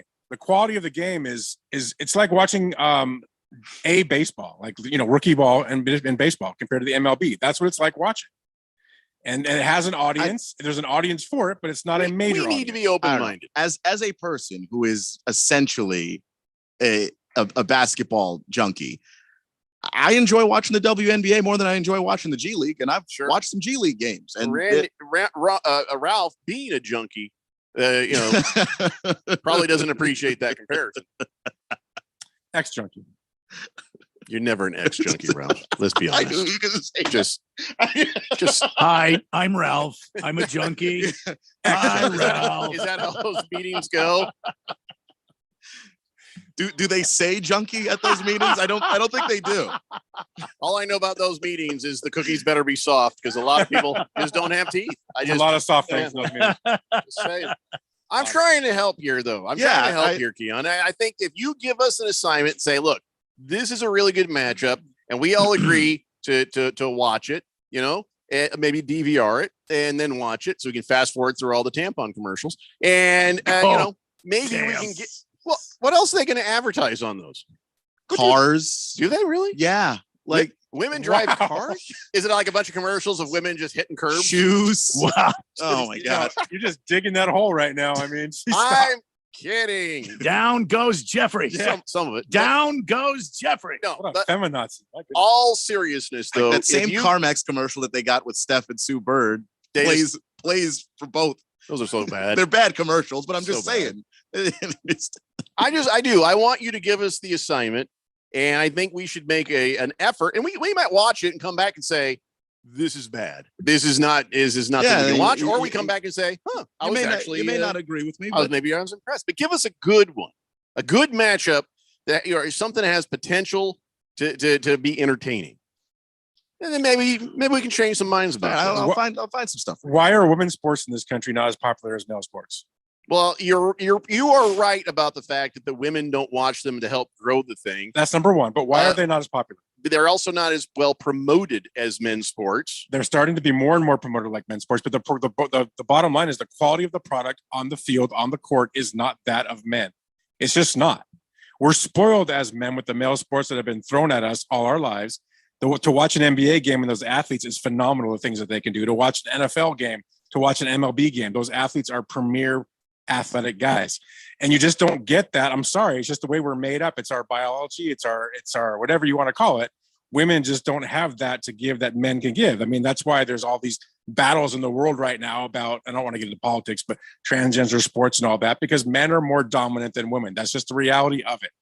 Period. Well, as we have said, though, the evolution of the WNBA game has been apparent, and they can continue to grow forward. And where their game may not be as physically dominant, their game could be shooting dominant. Their game could be a different kind of excellence. And to say that these women are not world class athletes is No, I didn't that's say just that. simply I didn't say that. incorrect. No, I didn't say but that. I will say, I'll push back on what you said there, Ralph, with one thing, which is that if that were the case, we would only ever watch pro sports and we would never watch college sports. Like there's a clear gap between guys in the NFL and guys in college football. Yeah. And yet college football is huge because There's nothing to do in the South. Nothing to do with it. I mean, so little to do in I mean, Texas. look, that's it. Nebraska. It's hard to find things to do in Tuscaloosa, Kansas, Alabama. just But forget it. the fact of the matter is, we understand that to be a different game. And you can watch women's basketball and understand that to be not the NBA and still find the athleticism and the excellence and the competitiveness and the will to win and all that stuff in there. Can I say this though? And I agree with you. No, don't get me wrong. There are some really good players in the WNBA, but I can go watch a high school basketball game and these guys are something else. They're phenomenal. They're at a next level already in high school. It's ridiculous compared to a lot of other people as 16-year-old kids, 15-year-old kids. They're physical specimens. The way that they play is ridiculous. And you've probably watched a lot of it. Yeah. I mean, I've covered high school sports, so I know. As we grow old, I mean, and I've coached a lot of youth sports. Women are dominant up to about age 11 or 12. And then men take over because of the way their bodies grow and how they become physically dominant, and they can do things that women just can't do. And men want to watch that. They don't want to take a step back and watch the lesson. That's just reality. The thing. I don't necessarily see it as a step back. It's to me, it's just different. Like when I'm looking at somebody, just absolutely get crossed over to the point where they fall over and they cannot get back up. That translates across everything to me. That is that if I see that at a park, if I see that on TV and it's men, if I see that, there's a slogan, WNBA, they're breaking cankles. What? I mean, why is that? Why cankles? I don't know. I'm just trying to help. I really am. I'm just trying to help here. I mean, sometimes it seems like you are. Then then there's other times.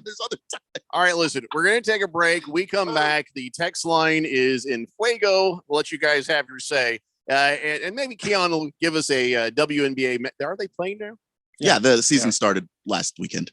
Yeah, you guys need some commercials or something. It's the Daily Blender here on 1580, The Fanatic. I have a personal stylist, and you can too. My Stitch Fix online stylist really gets me. I share my style, size, and budget, and they do the shopping. How I want, when I want. Updating my wardrobe with Stitch Fix is so easy. My stylist sends me the most amazing pieces, unique brands and styles I would have never tried on my own. I keep what I love and send back the rest. No subscription required, no commitment, just my style. Stitch Fix. Get started today at stitchfix.com/radio. When you run a business, you need to be in control. And while you can't control everything that happens in the world of business, you can definitely take control of your utility expenses with the help of Harmon Solar. Give them a call and see how your company can save up to 80% on that monthly electric bill with zero down and no payments for 12 months. Harmon Solar is a local family-owned company that uses top-of-the-line equipment. Call Harmon Solar, 800-281-3189. That's 800-281-3189. Or go to harmonsolar.com. Paid non-attorney spokesperson paid for by the settlement specialists. Attention, all women who use popular hair straighteners or relaxers like Motion, Dark and Lovely, Olive Oil Relaxer, or Organic Root Stimulator. If you or a loved one were diagnosed with cancer such as ovarian, endometrial, or uterine cancer, or endometriosis after using these hair straighteners, you may be entitled to significant cash compensation. Call 800-816-3671 now to see if you qualify. A recent study in the Journal of the National Cancer Institute concluded that frequent users of chemical hair straighteners were twice as likely to develop uterine cancer. A separate study found that these hair straightening products contain hormone-disrupting chemicals. Call 800-816-3671 to see if you qualify for significant cash compensation. If you or a loved one use chemical hair straightener products like Motion, Dark and Lovely, or other popular brands and developed ovarian cancer, uterine cancer, or other illnesses, you may be entitled to significant cash compensation. Call 800-816-3671. Don't wait. Time is limited to file a claim. Call 800-816-3671. 800-816-3671. 800-816-3671. 1580 The Fanatic.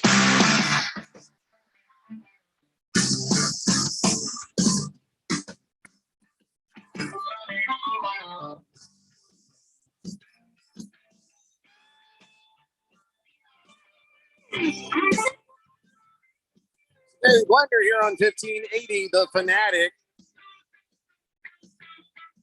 Talking about the WNBA salaries versus the NBA salaries, this giant canyon between them. And I guess a lot of it has to do with the quality of play in some people's eyes. And, well, it's actually just about the amount of eyeballs as far as the money is concerned. But Keon says this is a game worth us watching.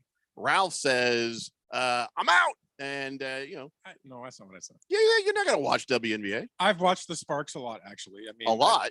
Yeah, back when they were, and Lisa Leslie was there. I really liked You are Lisa Leslie. such a degen gambler. No, I did watch them. All right, well, that's. I gave it a really good shot. And back then it was really bad. And it's gotten better lately, but it's still an inferior product. Well, okay. Well, let's go to the text line and see what people have to say. Scratch Me Because says, I don't know. I don't even watch the WNBA highlights on Sports Center. I record the show and then I always fast forward. Why? You might see something good if you watch the highlights. Maybe that's the thing. We should be checking the highlights. I didn't know they had WNBA highlights on. Oh, yeah. Sports Center. Oh, yeah. Okay. Yeah, they do. And which makes sense. ESPN they've got that's their major broadcast partner. So that's the deal they've got there. Blissful Hayes says, what's the WNBA? I agree with Ralph. Kiss the Cook says, stationery store. What? He says some guy purchased a stationery store. Now he's complaining because he can't move it. He said, I just wasted my time shopping at a uniform store. Everything was the same. Oh, these are jokes. Oh, brother. I can't even blow the whistle on you right now, Kiss the Cook. Oh, my God, Randy. My God. My God. This is the time. This is the time. It's a time. If you ever played a fanfare, this is the time to have it. This is the time.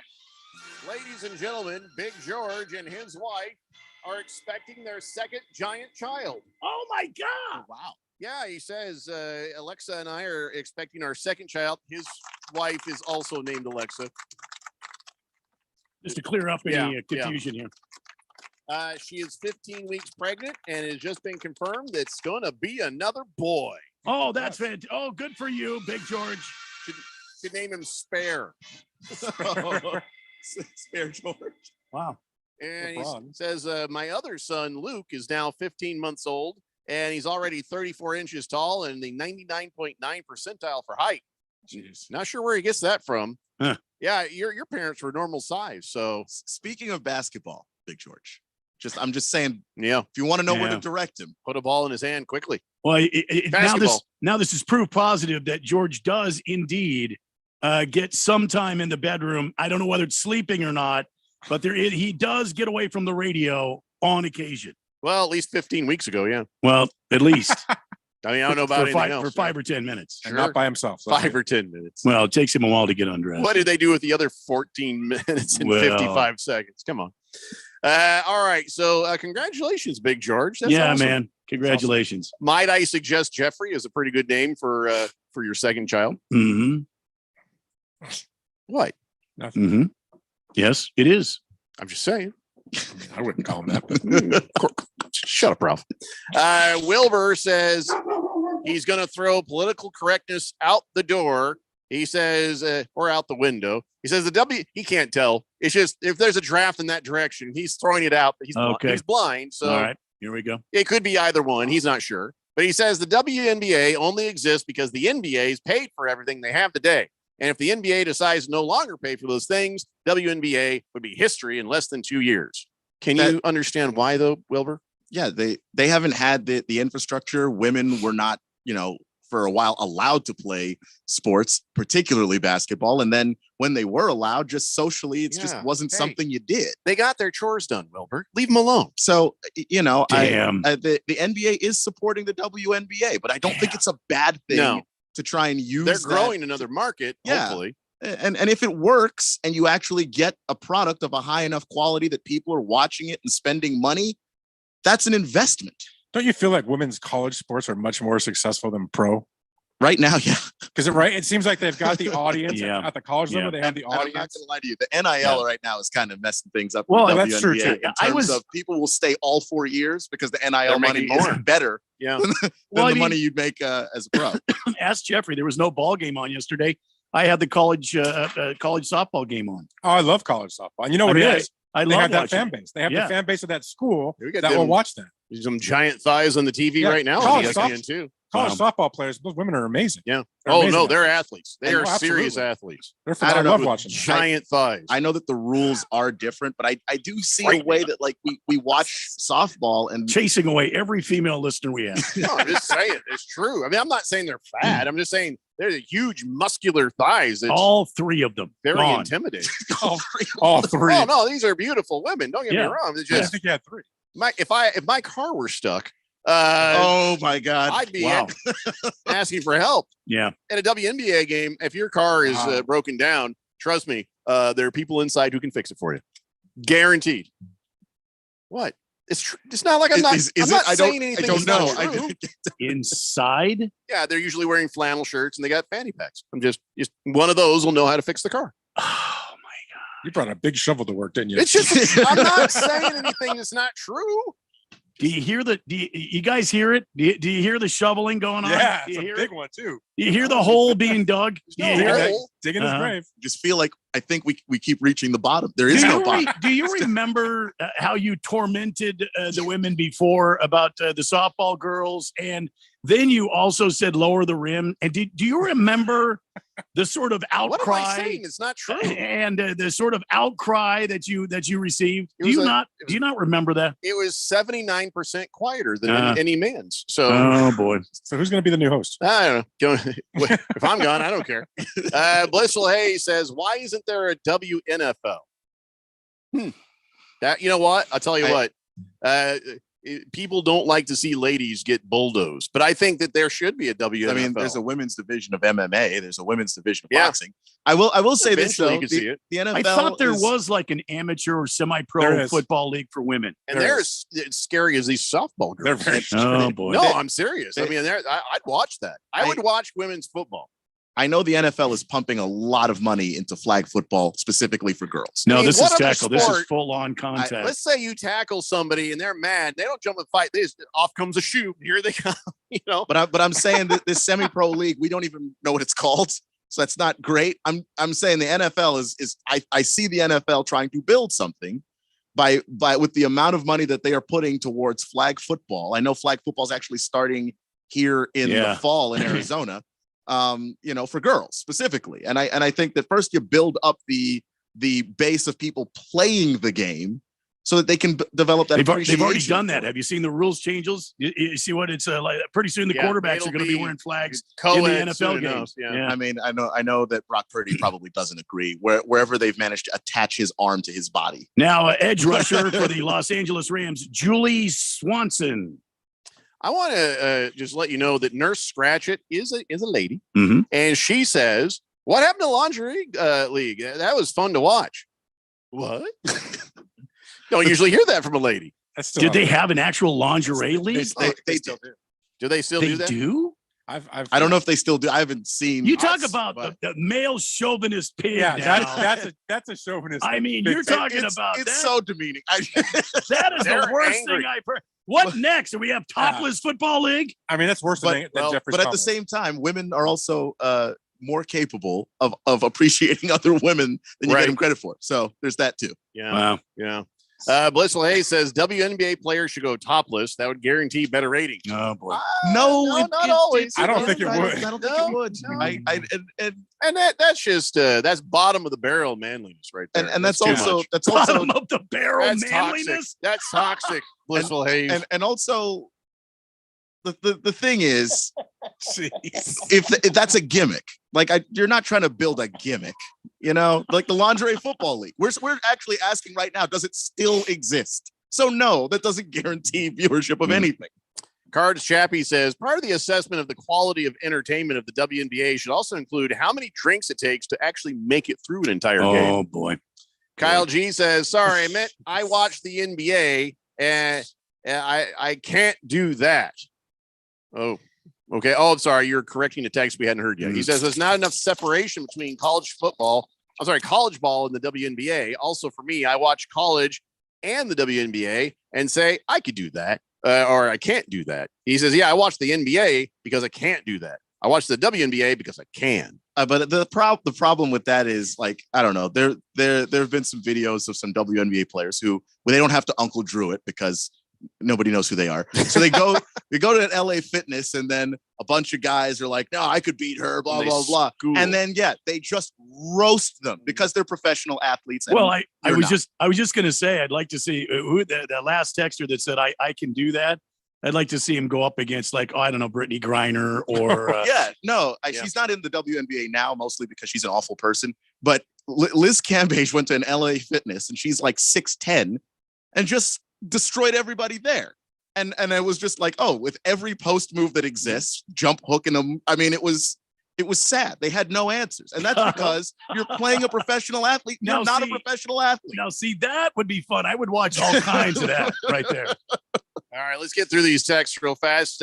Cabana says last Sunday, WNBA and ABC made Brittany Griner look like she was wronged by Russia. I don't want to get into the politics of this spousal abuse person right now, please. But, keep politics over there. Donnie says, if Jeffrey played one-on-one versus Diana Taurasi, how many points would Jeffrey score? Probably not many. I'm bad at basketball to begin with. And if I was good at basketball, she would still be better than me. Absolutely believe that. Straight Striper says, I won tickets from the station for a WNBA game. Taurasi was ejected from that game, and it was still not exciting. WNBA looks like basketball being played underwater. It lacks excitement and plays to get you jumping out of your seat. I disagree with. I mean, I watched a game literally yesterday that it was the Dallas Wings, and it was Arike Agumbawale, and she had some step back jumpers. She had He's making up names. That's right off his tongue. That's amazing. That's a real Amazing. She's one of the top paid at WNBA. Say that again. girls. What's his name, Randy? Agumbawale. Oh, what was the first name? Arike. Oh, I don't know the first name. But I do. ARIK. There you go. Yeah. King Kitten says the WNBA is on channel Ralph? 51 tonight.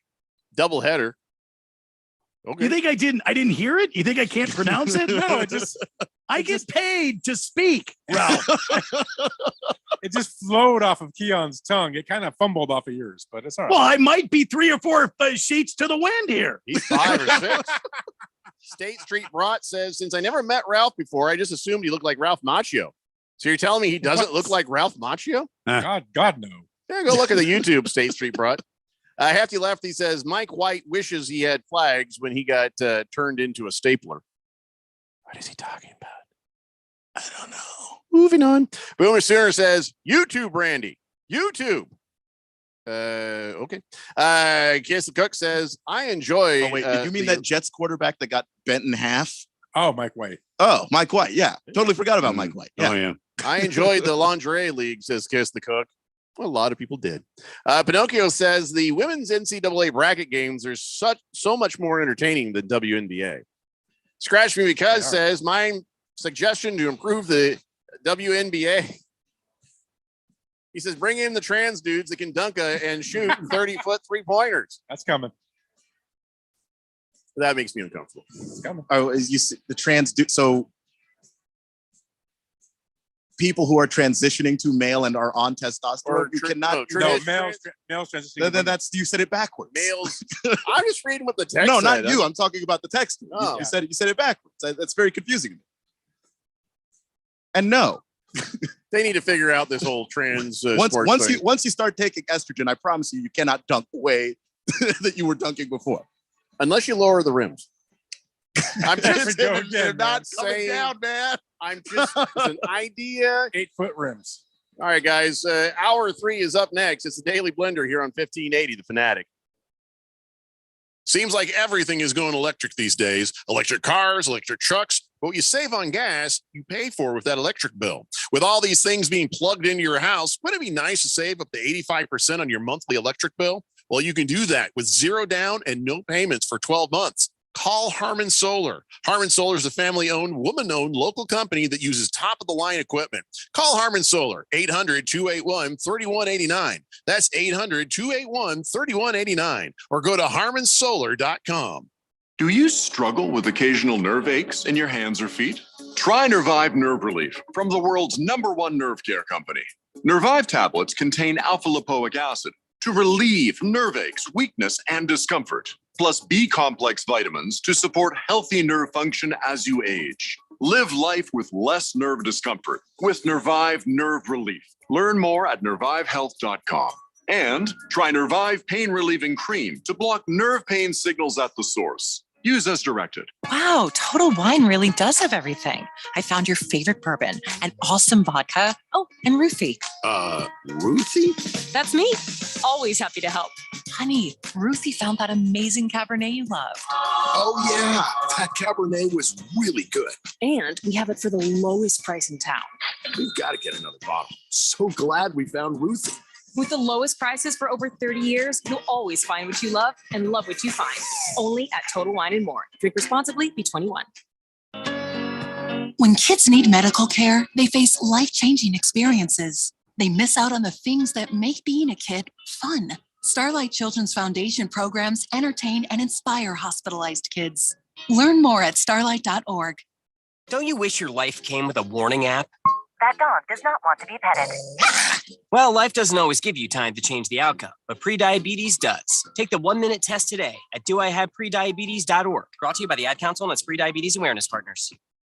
Eating, working, living pain-free. These are a few of the things many of us take for granted. Yet for many United States military veterans, finding and affording oral health care is a challenge. Dental Lifeline Network is looking for dentists who can change this. Will you volunteer to help people like Richard, a U.S. naval veteran who suffered severe PTSD after his service? He was left homeless for a period of time, and his oral and overall health are suffering. Because of congressional limitations, the VA can't provide the dental help he needs. Through our Will You See One Vet program, we focus on helping U.S. military veterans like Richard. Now we are seeking more general dentists and specialists to donate treatment to at least one veteran with special needs. When you volunteer with DLN's program to see one vet, we handle the details so you can focus on the care. If you are a dentist or know a dentist, please share this message and help us make a difference in the life of a veteran in need. Visit willyouseeonevet.org to learn more. That's willyouseeonevet.org. KQFN Tempe. Also transmitting on K25CD Phoenix at 99.3 FM. And K24EU Fountain Hills at 95.9 FM. It's time for the third All right, people, settle down because it's time. Time for what? Showtime. When does it start? Right now. 3, 2, 1. Let's get on with the show. Let's do it.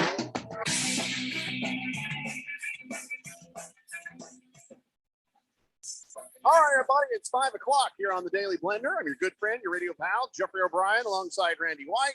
We got Ralph with us, too, from Harmon Solar. Keon Rose is in the control room, and you guys are on the Fanatic text line, 888-368-1580, as we broadcast live in the Harman Solar Studios in Scottsdale. Nurse Scratchit, I guess she came into the middle of the conversation. She's asking, what is the average pay for WNBA compared to the NBA? Well, that's how the whole conversation started in the last hour, saying the league average of salaries for the WNBA, $103,000 a year, and the average in the NBA, $8.5 million. So there's a huge divide there. And, maybe business-wise, it has made sense. But Keon and I were kind of talking off air, and kind of the way I see it is what they need to do is the NBA needs to give some more money to the WNBA, I'm not saying up to 8.5 million, bring that money up and in a competitive way where more than competitive has to exceed the NIL money.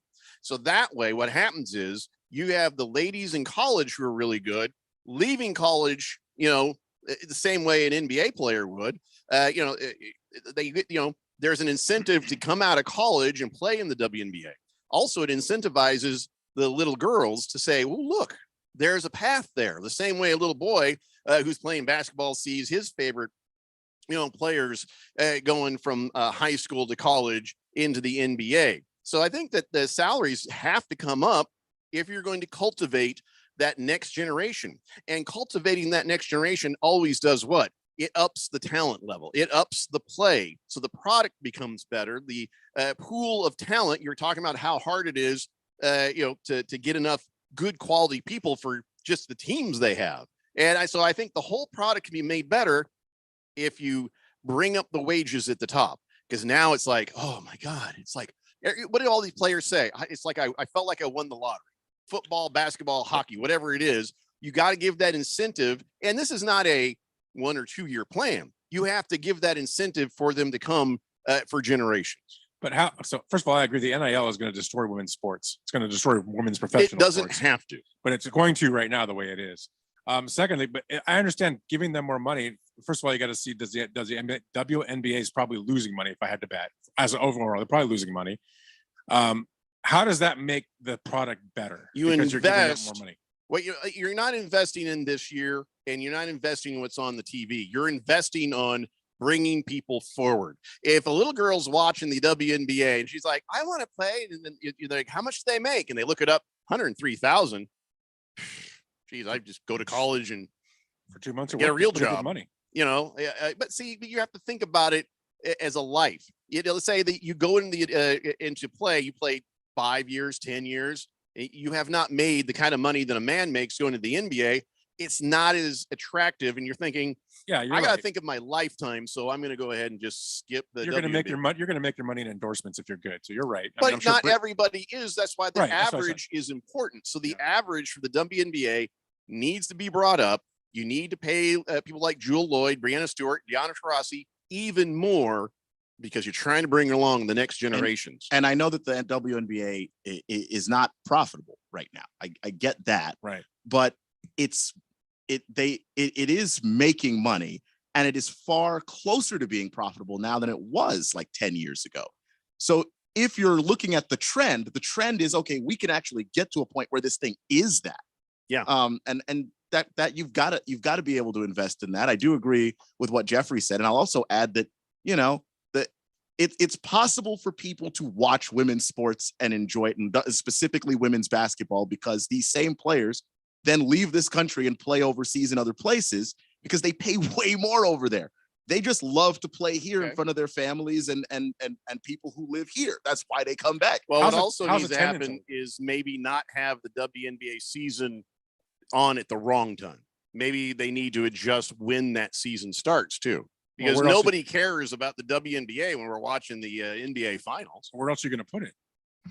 Good question. I don't know. Because there's really nowhere to put it. I really think that what's bad is the WNBA finals is that starts to happen around the beginning of football season, which is just you're never going to beat the NFL. If you're going to start and overlap NBA playoffs with WNBA season, then start your WNBA season even earlier. so that you're right, so that you have your championship done before football starts. Yeah, I mean, because they start getting into the fall when they get into their playoffs, and it's like, okay, well, Major League Baseball playoffs are happening, Yeah. NFL is happening, and I like the WNBA, but the WNBA loses to those sports for me as well. Yeah. So here's what you got to do. You have to look at this as a 20-year experiment and investment, and the NBA can invest enough money to make what I'm saying come true.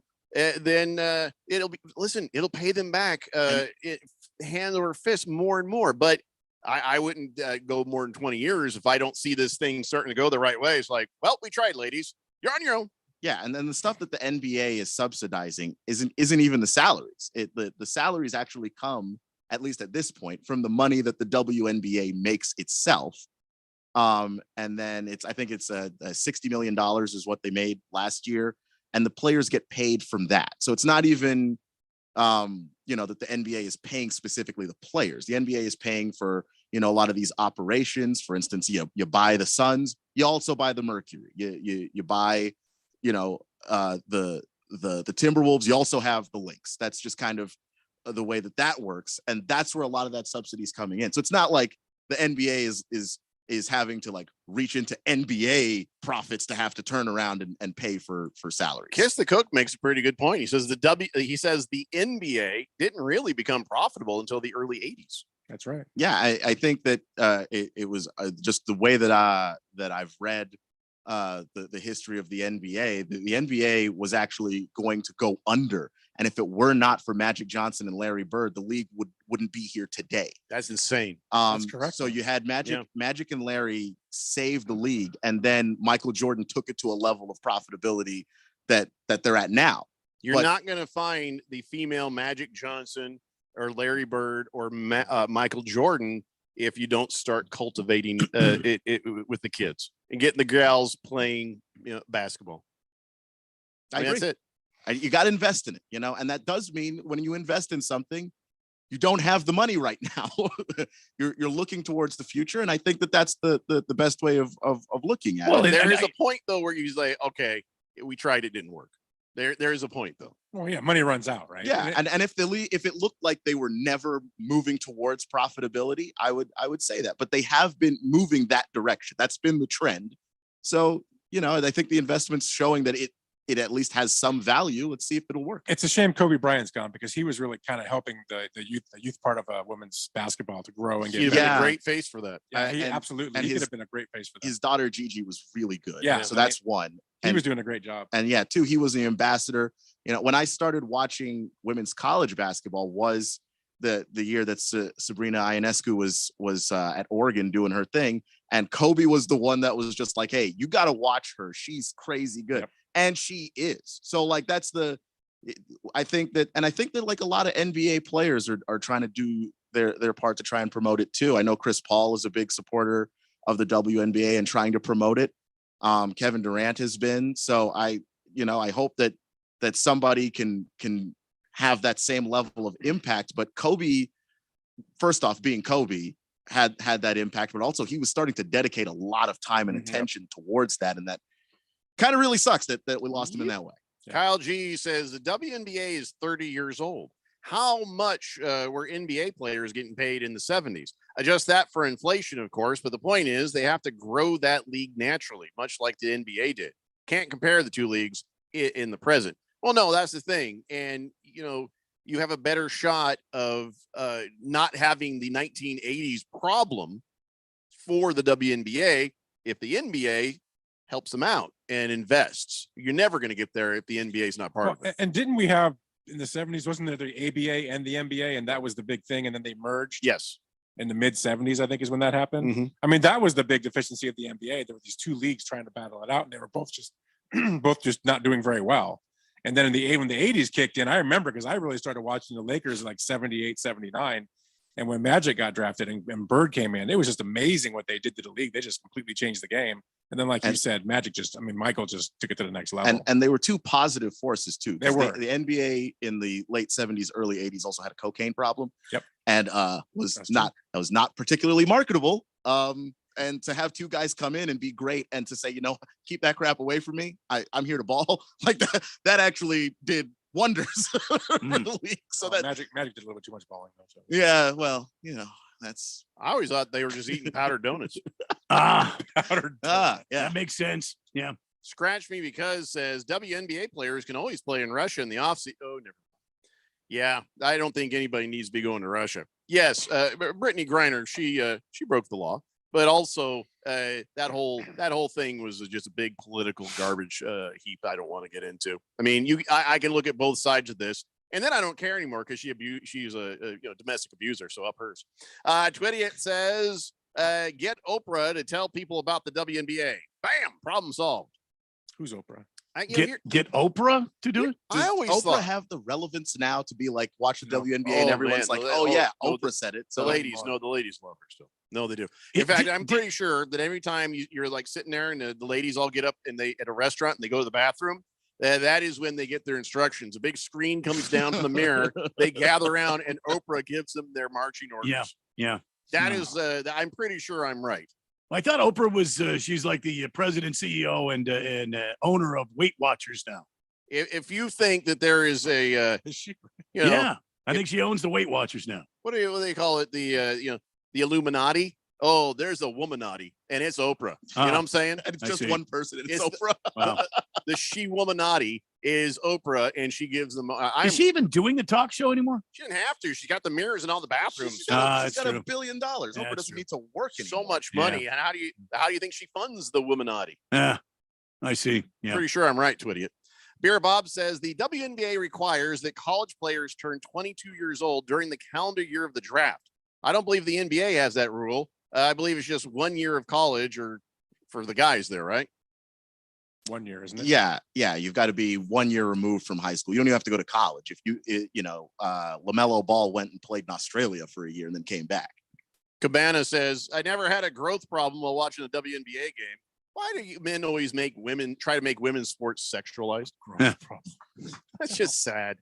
Happy Lefty says that Total Wine commercial, they really needed to choose a different name of the sales associate. Ruthie sounds like roofie. And you don't really want to associate that with alcohol. I know it's the second George we've had today. No, it's Hefty Lefty now. And earlier, that wasn't George. That was somebody else. Oh, I thought it was Big George. Usually it is Big George that points out whatever ridiculous thing is going on in the commercial. But yeah, no, it's two different people not named Big George today. Yeah, now it stands out to me every time I hear the damn thing. Oh, here it comes. And Ruthie. No, it's Ruthie. Women are coming out of that store with their hand over the top of the bottle. Look at them. Sons of bitch. Big George says, thank you, gentlemen. I appreciate it. I'm about halfway to having my own personal basketball team. Thank you for the kind words. Yeah, them kids is, my God, can you imagine when you got two giant babies running around the house screaming them giant, I don't know how oh my God, giant babies breaking everything. And I'm sure they're probably grabbing George by the collar and going, I'd be. You know, what'll probably happen to George and his lovely wife. Yeah. They'll have a really big child and they'll have a short child. A little person? Like a Mugsy. No, not a short person. No, like just like an Arnold average, Schwarzenegger and like Danny an DeVito, average, twins. an average sized human being. So not a little person. No, not little people, big world. Okay. I think it'd be even better. 7 little Georges, whatever you want to call them. I don't know what happened there. Somebody premature buttoned. I don't know. Did you premature a button late? Do you have a cigarette on you? I feel like he just buttoned in his pants. Can I get a light, please? All right, listen. I feel like we've learned a lot here. I think that we have. I feel like we've made progress for women's sports.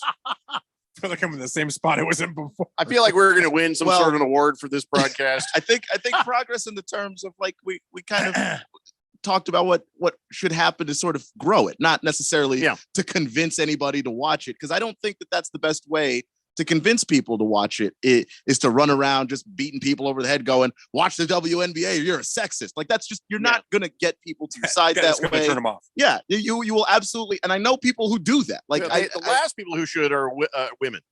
They're the last people who should tell you should watch, because why are you telling me to watch if you don't watch? Ralph is right. Women don't watch it.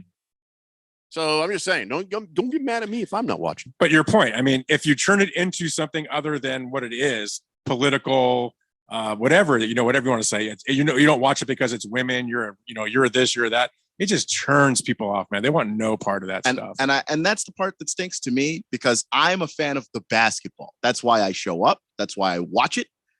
Also the tickets I can afford. So I can go, I go to the games, I get really good seats, and then I get to watch. He's on the floor. So- He's just like, I'm like the Jack Nicholson of Yeah. WNBA. I went to a couple Mercury games last year. And I got some pretty damn good seats, man. You know what I think, guys? I think we should go and we should get floor seats. That would be phenomenal.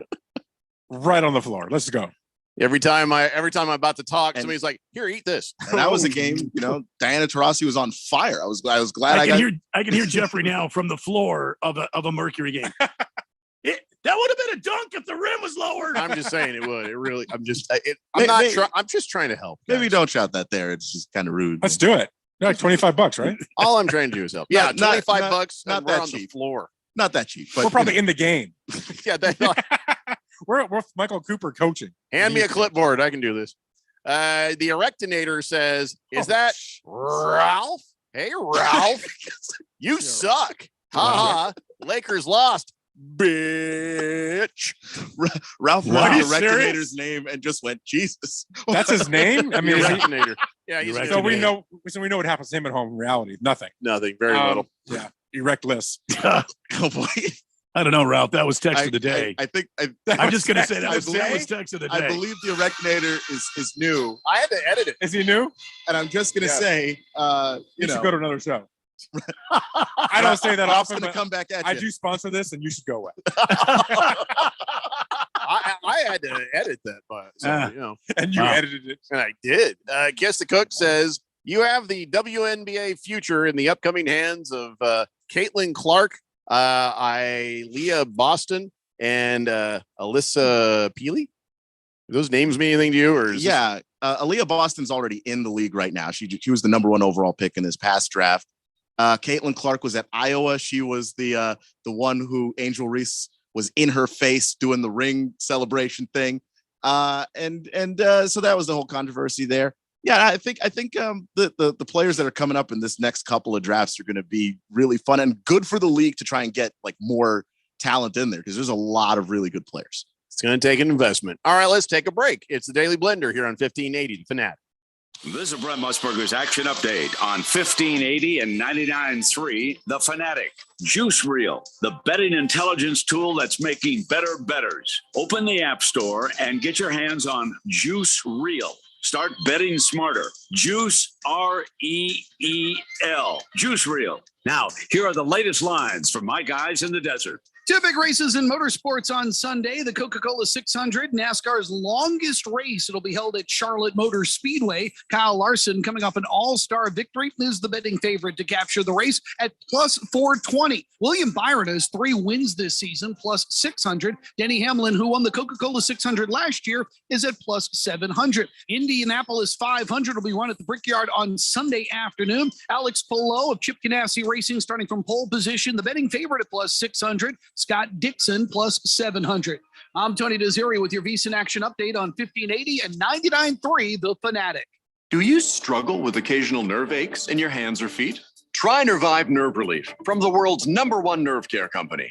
Nervive tablets contain alpha-lipoic acid to relieve nerve aches, weakness, and discomfort, plus B-complex vitamins to support healthy nerve function as you age. Live life with less nerve discomfort with Nervive Nerve Relief. Learn more at nervivehealth.com.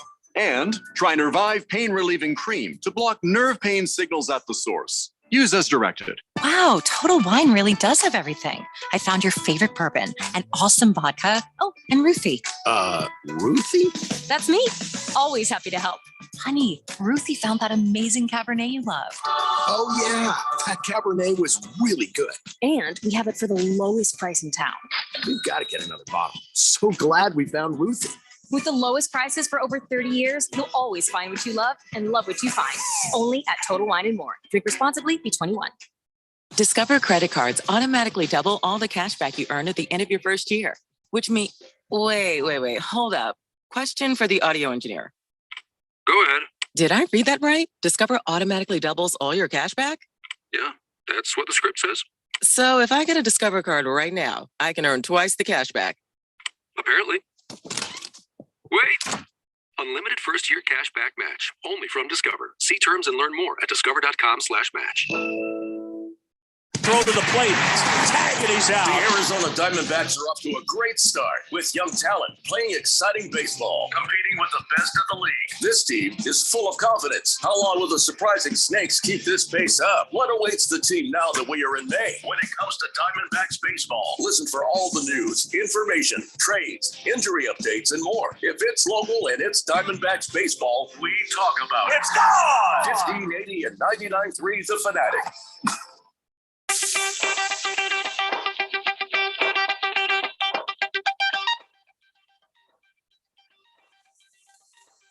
All my doors going on your own race.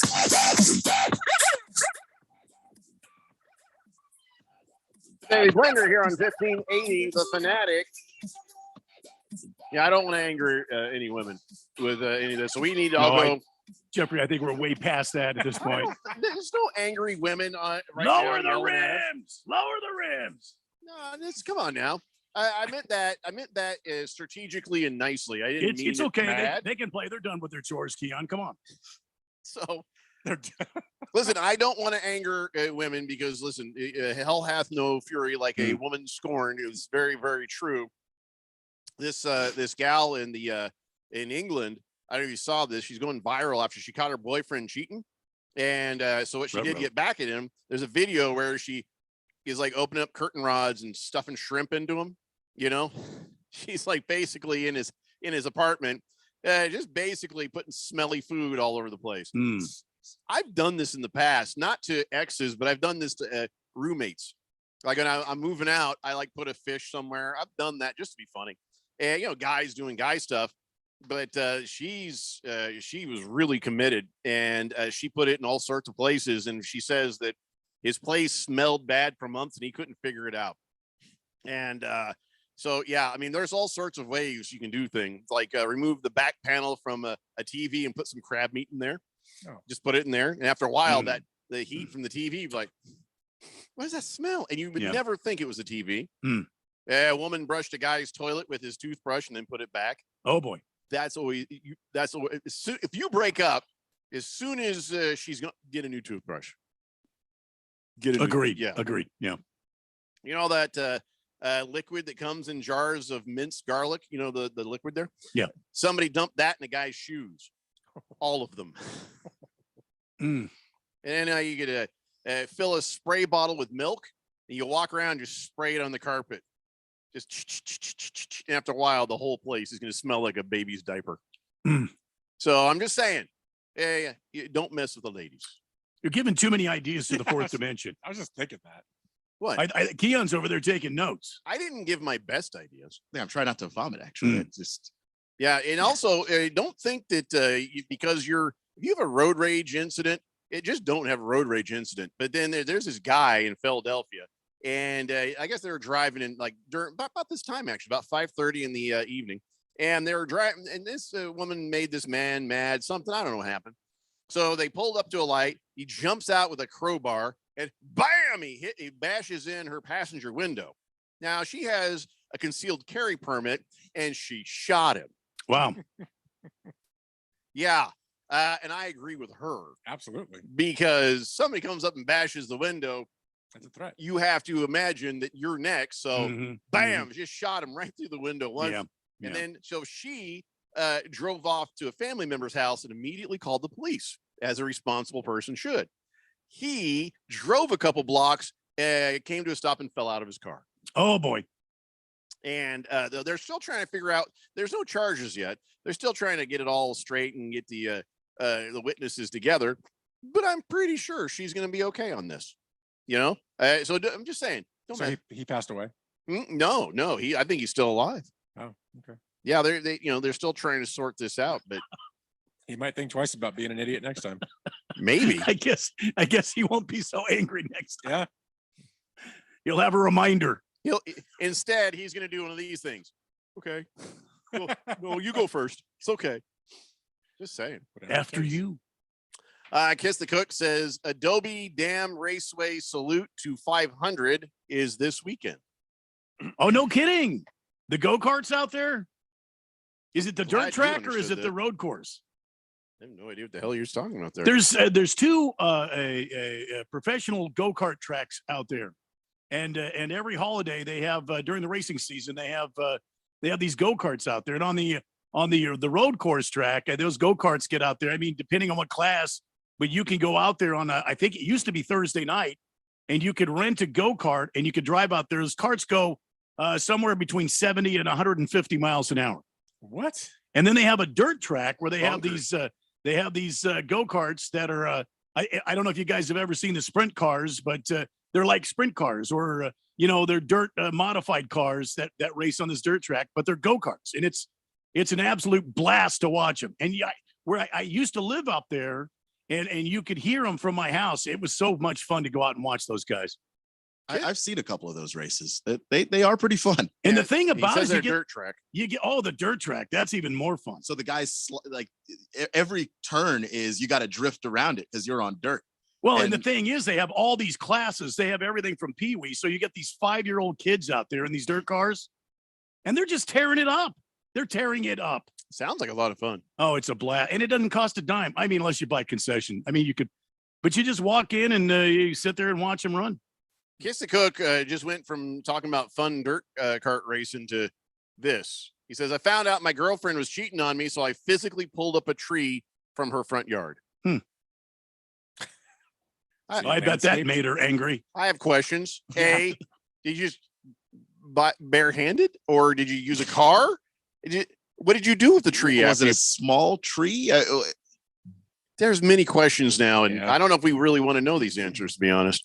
888-368-1580. All right. Oh my God. What is today? It's what's today? 27th. I think tonight I got to go home and set up the YouTube TV thing for 26th. the Sunday ticket, because that special deal they have expires on June 1st. And so I got to get that going. But $100 off. Yeah. YouTube has said they are going to allow unlimited simultaneous streams for in-home Sunday ticket. So what I like to do, I've got the big TV with whatever game I'm watching, and I got like a 60-inch TV off to the side that has the different screens. So I can say, ooh, that's looking good, and I can switch over on my TV over here. Well, they're doing it where you could have a TV for every single game, and it will let you feed to all of them. Unlimited simultaneous streams in your house. And let's say you have 16 kids. Come on, man. It's Arizona. It could happen. And I mean, yeah. Each kid is watching a different team in their bedroom. No problem. Simultaneous. Isn't that awesome? That's pretty cool. You guys don't seem properly impressed by this. I mean, I live in a house where it's just me and one other person. So you could send him off to his bedroom and make him watch in there if you don't like what he's watching. Well, I don't watch the Sunday ticket. You don't watch the NFL right now. I have really no reason to watch the damn Cardinals at all. Sure, you could watch better teams on other channels. I'm just saying. Yeah, that's what I generally do, Jeffrey. To me, this is a really cool thing. It's a really cool thing. I don't know why you guys fantasize. The team that I'm watching, which it could be anybody, could be the Buffalo Bills. Oh, the Cardinals look damn good this year. That's the way I go about it. That is very sad. I mean, I expected that from Keon and his Commandos. But I've never done that, to be honest. Keon, has your team won a Super Bowl? I believe you've won a Super Bowl a few times, have you not? 50 years ago. Yeah, you want to tell me the last time the Cardinals won a Super Bowl? The 10th of never. 1946. You didn't win a Super Bowl. That was just a championship. Exactly. Before the NFL was the NFL. Exactly my point. I don't hear any sob stories of, oh, poor Keon watching his team. Yeah, well, now hold on. I get it. They've been bad recently. I get it. Recently, I'm 33, and they've been bad for 25 years. Now, see? So you had sometime. I don't do math, but you had sometime. I was 2 the last Super Bowl they won. And there you go. I don't remember it. Also, my fiddles are playing with my smallest violin. There it is. They won 23 years. Who'd they beat? The Bills. Who was your quarterback then? Mark Rippon. Sonny That's why I Jurgensen. forgot. That's why I forgot. Yeah. No, when it comes to Washington Sonny Super Bowl Jurgensen. history, the person to remember is Jurgensen. Is that the guy who Joe invented Gibbs. the lotion? No, he was quarterback. Okay. Though he didn't win a Super Bowl, unfortunately. The better quarterback of all the quarterbacks in the franchise history didn't actually win one. Whoever Bob Jurgens is, I think that he should get a Nobel Peace Prize for manliness. Who? Bob Jurgens. I don't know. I imagine that's his name. Whoever made Bob Jurgens lotion. Whoever made the Jurgens? lotion. Why would the maker of body lotion keeping you from dry skin? He just really helped us out in our youth. You know what I'm saying? Oh, jeez. Oh, I did not take that the way that you took that. Why did I know you were going there? I Why? just feel like, hey, we owe him. I got to that party very late. That's If you can still feel something down there, you owe him. Wow. Wow. Say I'm wrong. I dare you. Anyone say I'm wrong. So you had one on your, no, forget it. I had the giant I mean, Costco size with the pump with the handle. pump? Yeah. You're not wrong. You didn't have to say it, Mhm. but you're not wrong. Somebody had to say it. Bob Jurgens.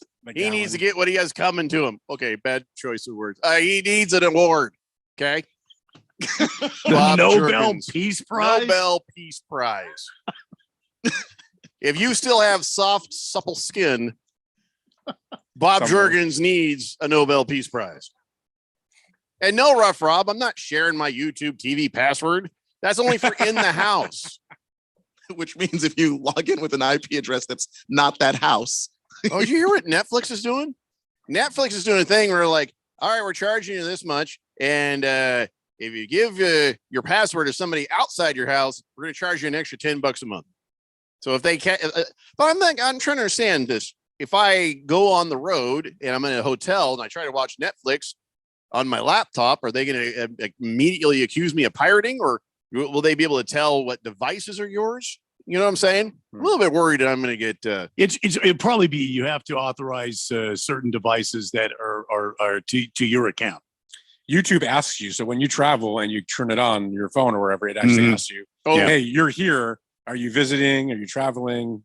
So YouTube will do that. Yeah. It does it Oh, now, okay. yeah. I can't see why Netflix. But once it understands, this device has been used and it's yours, they have no problem. All right. Where they use the MAC address, or what do they call it? Okay, fine. As long as they got it figured out, I just don't want to get charged another damn $10 just because I went to Albuquerque or something. You got to be careful. It's like you can, you would never do this, but you could put a GPS locator thing on your fake GPS locator thing on your phone and say that you're in, I don't know, Indianapolis.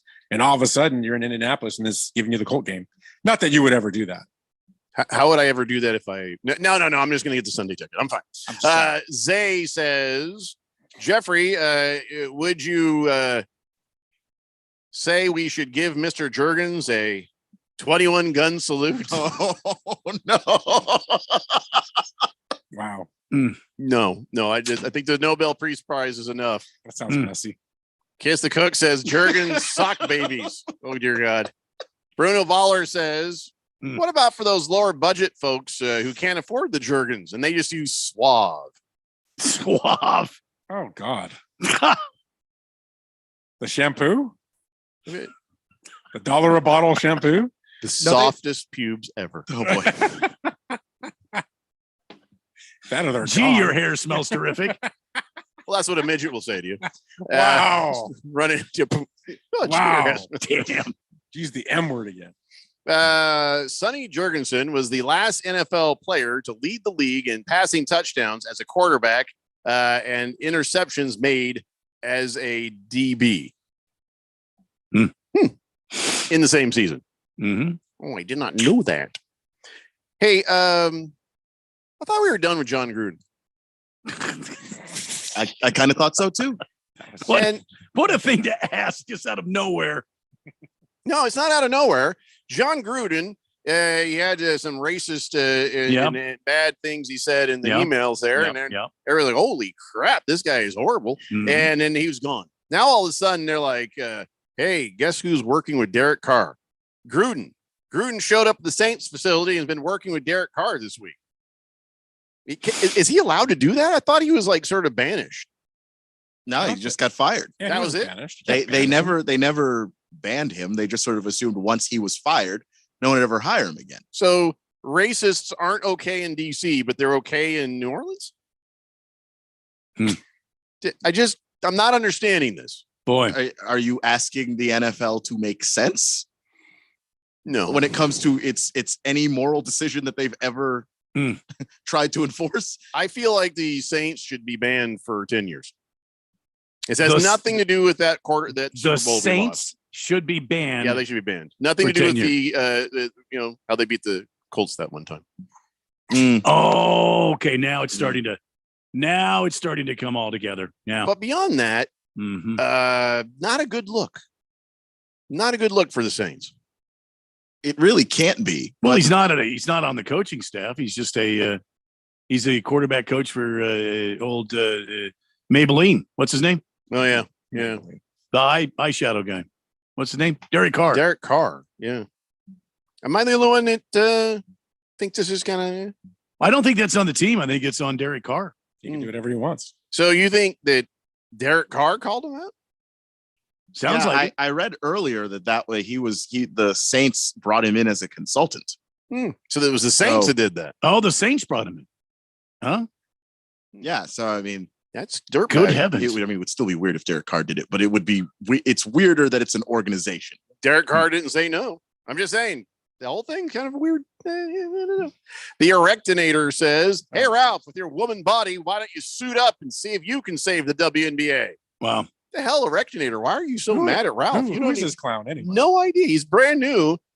you don't like there are texters that have had back and forths with Ralph battles. With Ralph coming at him like what was it? What was the guy who used to call you Salamander? Oh, Booger Wolf. Salamander. Speaking of Booger Wolf, whatever happened to Booger Wolf? It's been a while. I wonder if the Erectinator is Maybe Booger he Wolf. became the Erectinator. that actually tracks, man. Bruno Baller says, Ralph, I believe Suave makes lotion as well as shampoo. Oh, good for you. You just told us everything we need to know about you. Now we know Bruno Baller's past. Bruno what he was Baller. balling with. Yeah. Or present. Who knows? Not judging. Don't kink shame. Cardinal Art says, nothing like old, reliable Vaseline or baby oil. Beer me, Randy.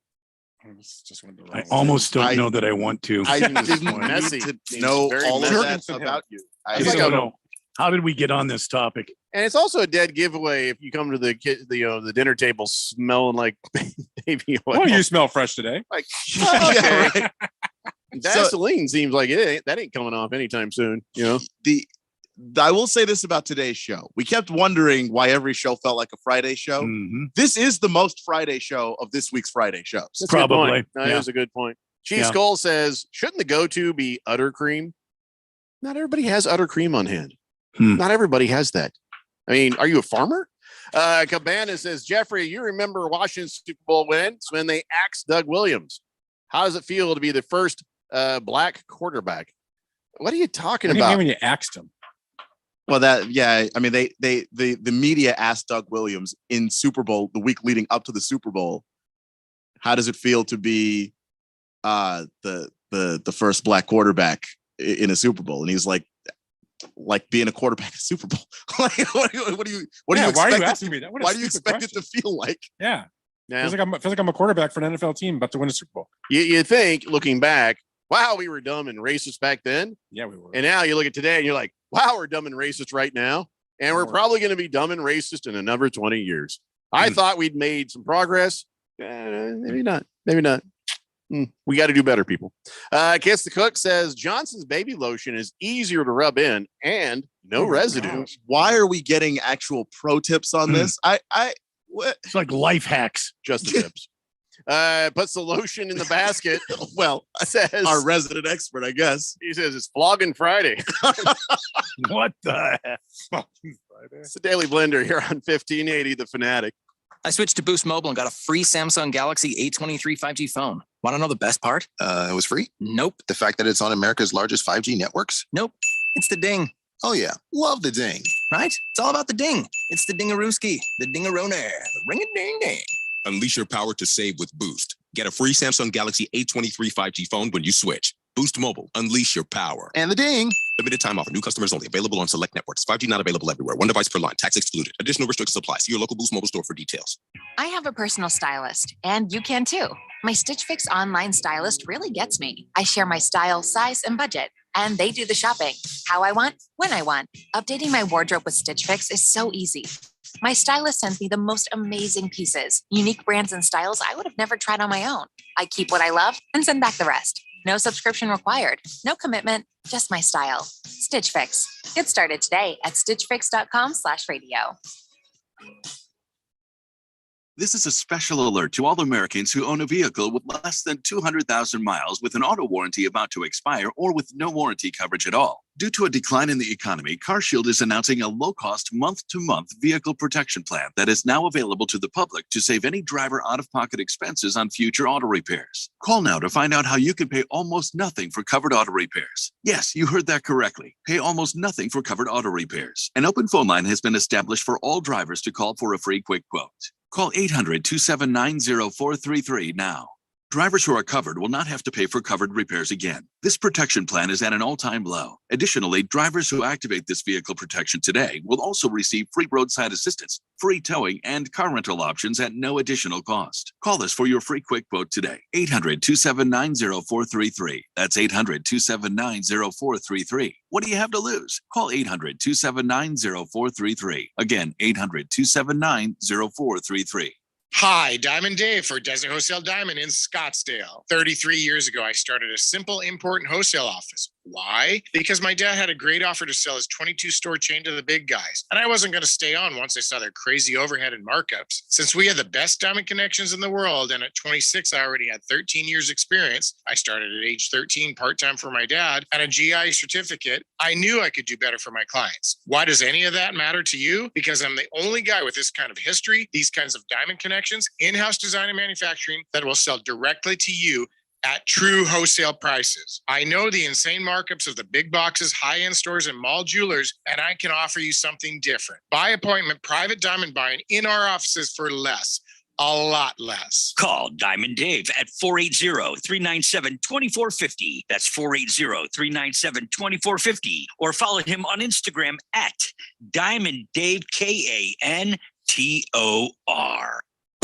Download our free sports app and stay up with all the latest sports news, scores, highlights, and more. Or stream us live anywhere at 1580thefanatic.com. 1580 and 99.3 The Fanatic, Arizona's home for sports.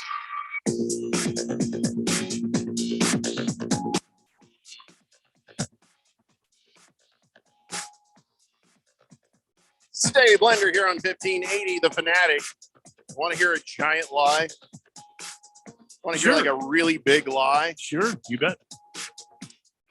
Well, Antonio Brown. No, there's NFL teams that have genuine interest. Yeah, he's exploring the right fit.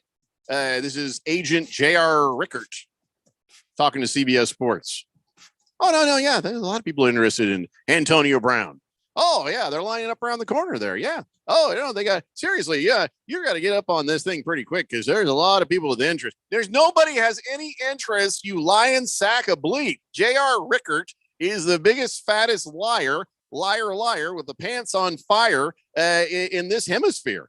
Dear God, nobody is showing any genuine interest in a guy who says, yeah, I got a bum ankle, but I'm not having a surgery on that unless I get signed. What? No, nobody has the slightest bit of interest in Antonio Brown. 0%. No, if there was tampering, there'd be none. It's 0%. Nobody. There's 0% chance anybody is talking to J.R. Rickert about Antonio Brown. Jeffrey, I'm going to caution you not to beat on the console too hard. Is it doing yesterday? That thing? No, yesterday. Remember what happened? Hey, we were talking about earlier. I would caution you not to use the term "beat hard." After last segment, yeah, are I'm you just kidding saying, me? Mr. Jurgens needs to have the Nobel Peace Prize. Like he should. It's practically at least he needs something from the Dairymen's Association. I would say anything. It's only fair. Anyway, so 0% chance. I mean, he's playing for the Albany Empire on Saturday. Maybe Antonio Brown probably said to his agent, tell everybody that there's people watch, and then they're going to watch me in this game, and they're going to want me back in the NFL, and they see how good I am. No, he's going to get crushed. Crazy. Do, do, do, do. And not only is he saying that teams have genuine interest, he's saying he's looking for the right fit, as though he has so many options. He can actually choose where he goes. Eeny, meeny, miny, mo. That's not possible. There are, if there's even one team, it's the only team. You don't have choices, man. You're gonna go to whatever team even bothers to pick up the phone if they're so desperate and all of their wide receivers, I don't know, die on the way to practice. Like, that's the only way. There's no way. There's no other way. It's not possible. Remember that movie with John Goodman, King Ralph, and the entire royal family died in like a photography explosion accident or something? Yeah. And then so John Goodman ends up being the king. Yeah. Even then, Antonio Brown will not be back in the NFL. I mean, the Cardinals need a receiver. Yeah, they could actually, but no, not even the Cardinals. Not even the Cardinals. Thanks, Ralph. And it really doesn't come down to him being a bad receiver. It comes down to him being crazy. And it comes down to him having a bum ankle, which he refuses to have surgery on until he gets signed. So Ralph says the Cardinals need a receiver. I think one or two of Ralph's teams needs a receiver, either the Rams or the Sea Chickens. Rams could use a number 2. Sea Chickens definitely needs some help. No, they don't. Oh my God! Are you kidding? All you have is DK Metcalf and Tyler Lockett. I mean, come on. And our rookie from Ohio State. We have nobody. Step it up a little bit. Antonio Brown. Come on. Well, let's be honest. Nobody. But you have an opening. You just lost a big guy today. So nobody is taking. Not even Mike Holtz, who have no star receivers, are taking anybody. Nobody. I mean, nobody. Nobody. I don't care how desperate you are. You are not going to sign a guy who the last time we saw him was stripping on the field on his way out of Raymond James Stadium. We're just like, that's the last thing we saw of him. Okay, there's one condition I would have him on the Colts, as if he showed up there and he was, how you had stripped down for the Buccaneers. If he comes out like in the end zone and starts putting the stuff on as he walks over to the sidelines, like nothing can happen. Like he just left the Buccaneers. He's gonna, all right, we're putting this stuff on. But even then, no. The Raiders would sign him. Would they? They had him before, and he quit on him. I know. I'm just saying the Raiders. They sign people like that. Josh McDaniels. Josh McDaniels, not the sharpest coach, but even he wouldn't do this. No. So yeah, biggest they lie. got Devontae Adams. They'll be okay. Biggest lie you'll hear today. Well, a lot of NFL teams are showing genuine interest. just not happening. Oh, by the way, speaking of Raiders, Devontae Adams, he got served and he's facing a lawsuit. You remember that he pushed that photographer down? Yeah. What a dude. That was a dirtbag move. The guy was just trying to get from one. He was trying to get out of the way. Yeah. And they were like, well, you shouldn't have walked in his path. Well, that's not even the point. The point is this guy was just trying to get through fast. Devontae Adams didn't like it, and hit it, just kind of pushed him, and he went down pretty hard. I don't know if he went down where did he say anguish? He suffered anguish. That's legal speak for you're going to pay us for that. Yeah, exactly. But it was a dirtbag move on Devontae Adams' part, and I do like what this guy said. Now the guy, his name is Park Zebley, and he says he has suffered whiplash, headaches, minor concussion. Now they got to prove the concussion. I need a legit doctor to say that. I call B as in B, S as in S on the whiplash. But here's what Adams said that I do appreciate. He's I'm sorry, not Adams, what Zebley said. He said, I'm looking for justice. You can't shove someone down and then just walk off like it didn't happen. Not in real life. There, I agree. Yeah. It was a dirtbag move, and Adams was charged with misdemeanor assault for that. They did come over and charge him for that. Yeah. So now Adams is a defendant, but Zebley is also suing the Raiders and the Chiefs and the Jackson County Sports Complex Authority and Landmark Event Staffing. Well, this is basically looking for settlement. That is what this guy's lawyer is working on. They're casting a wide net and trying to get people to settle and to give this guy some money. I don't appreciate that. If he wanted to sue Devontae Adams directly, I think that would have been more of an honorable thing. But he's saying, well, no, they failed to provide the requisite amount of quality on-field security. Okay, we can make a case, buddy. you're on the job. You should know better not to be between a player and that tunnel. So you have to bear some of the responsibility. You were moving fast. Why? Because you knew you had to get your ass out the way. So I agree. Listen, Adams shouldn't have pushed him. That's where the wrong happened. But to say they failed to provide the requisite amount of security was there. They didn't expect your dumb ass was going to run across the tunnel, and they didn't think that Adams would do a dirtbag thing like push a little guy down. Yeah, and look, I think Davante Adams felt bad about it after, and not just because he thought he was getting sued or anything, because he just was legitimately frustrated. But that's not a reason to shove somebody out of the way. That just isn't. And well, there's more that Zebley says. He said after the incident, he feared for his life because his identity got leaked online, which did lead to harassment and death threats from Raider fans. Said, you better not do anything about that. You better not get him in trouble. You better not get suspended because of you. That I believe. But it's Raider fans. And that's just basically like, it's like a hug. That's their go-to. I don't know. Once you start leaking stuff online, though, I think you say it's like a hug, but if someone's address gets put out there, where someone's kid goes to school or something ridiculous, it's all public like that, record, man. It just takes one person that's screwier than the others, and that you got a bad situation. So I understand where he's coming from on that point. Well, I'm half with him. I'm just going to say that you can't just shove somebody down and walk off like it didn't happen. I'm half with him. Suing everybody, not so much. Saying you have anguish and kind of playing things up, not so much. But I think a fair lawsuit would be just Davante Adams, the guy who pushed you down. And that's where I would end this. But, whatever. I'm not his lawyer. And, it did happen. This is going to get settled. This is never going to go. They're like, hey, it's a jury to decide. That's the last thing you want, is this to be in front of a jury if you're Davante Adams or the Raiders or anybody else named in this lawsuit. This will get settled. What's he asking for? Does it say? I wish it did. No. But if they're naming all those people, it ain't going to be little. That's a good point. It's going to be a lot. This guy's not going to be out there working for the media anymore, running light stands around or humping cameras around. That's a good point. He's not going to be doing that. It's not a good look. And also maybe another reason that he does need to do this, just he ain't going to be making money on games. We got to do this real fast. It's time for On This Date in Big George's sports history. Back in the year 1991, Rick Mears, a.k.a. Rocket Rick, a one-time off-road racer from Jupiter, Florida, won his fourth Indianapolis 500, tying the record of A.J. Foyt and Al Unser Sr. when he made a daring wide turn one move past Michael Andretti 12 laps from the finish line and held on for a 3-second victory. Isn't 3-second victory what they called Ralph back in college? Wow.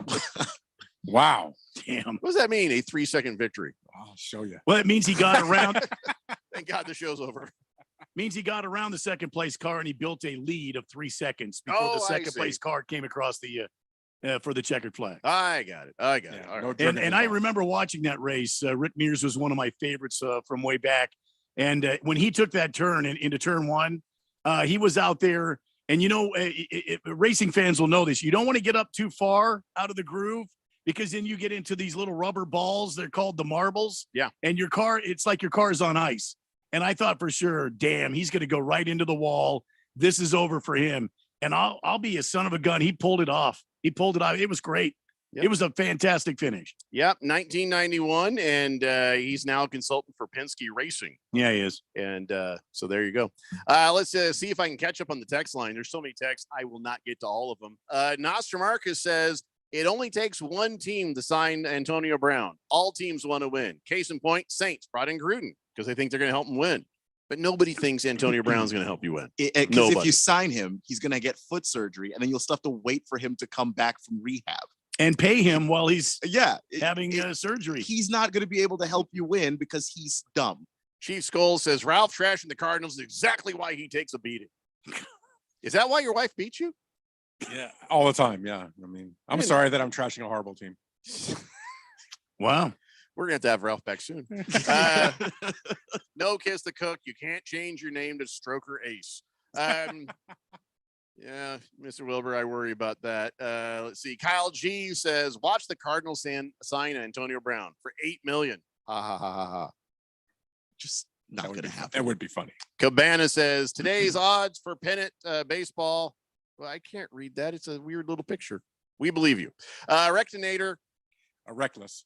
Rectinator, just why are you going after Ralph? I'm not reading any of your texts about this until you tell me why you have specifically zeroed in on Ralph for hatred. And Because of this. Is that what's that? This is who he is.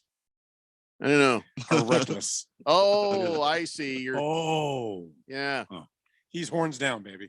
Ooh, damn! Now, Keon, did you hear that? I heard it. I choose not to see it. The show's over.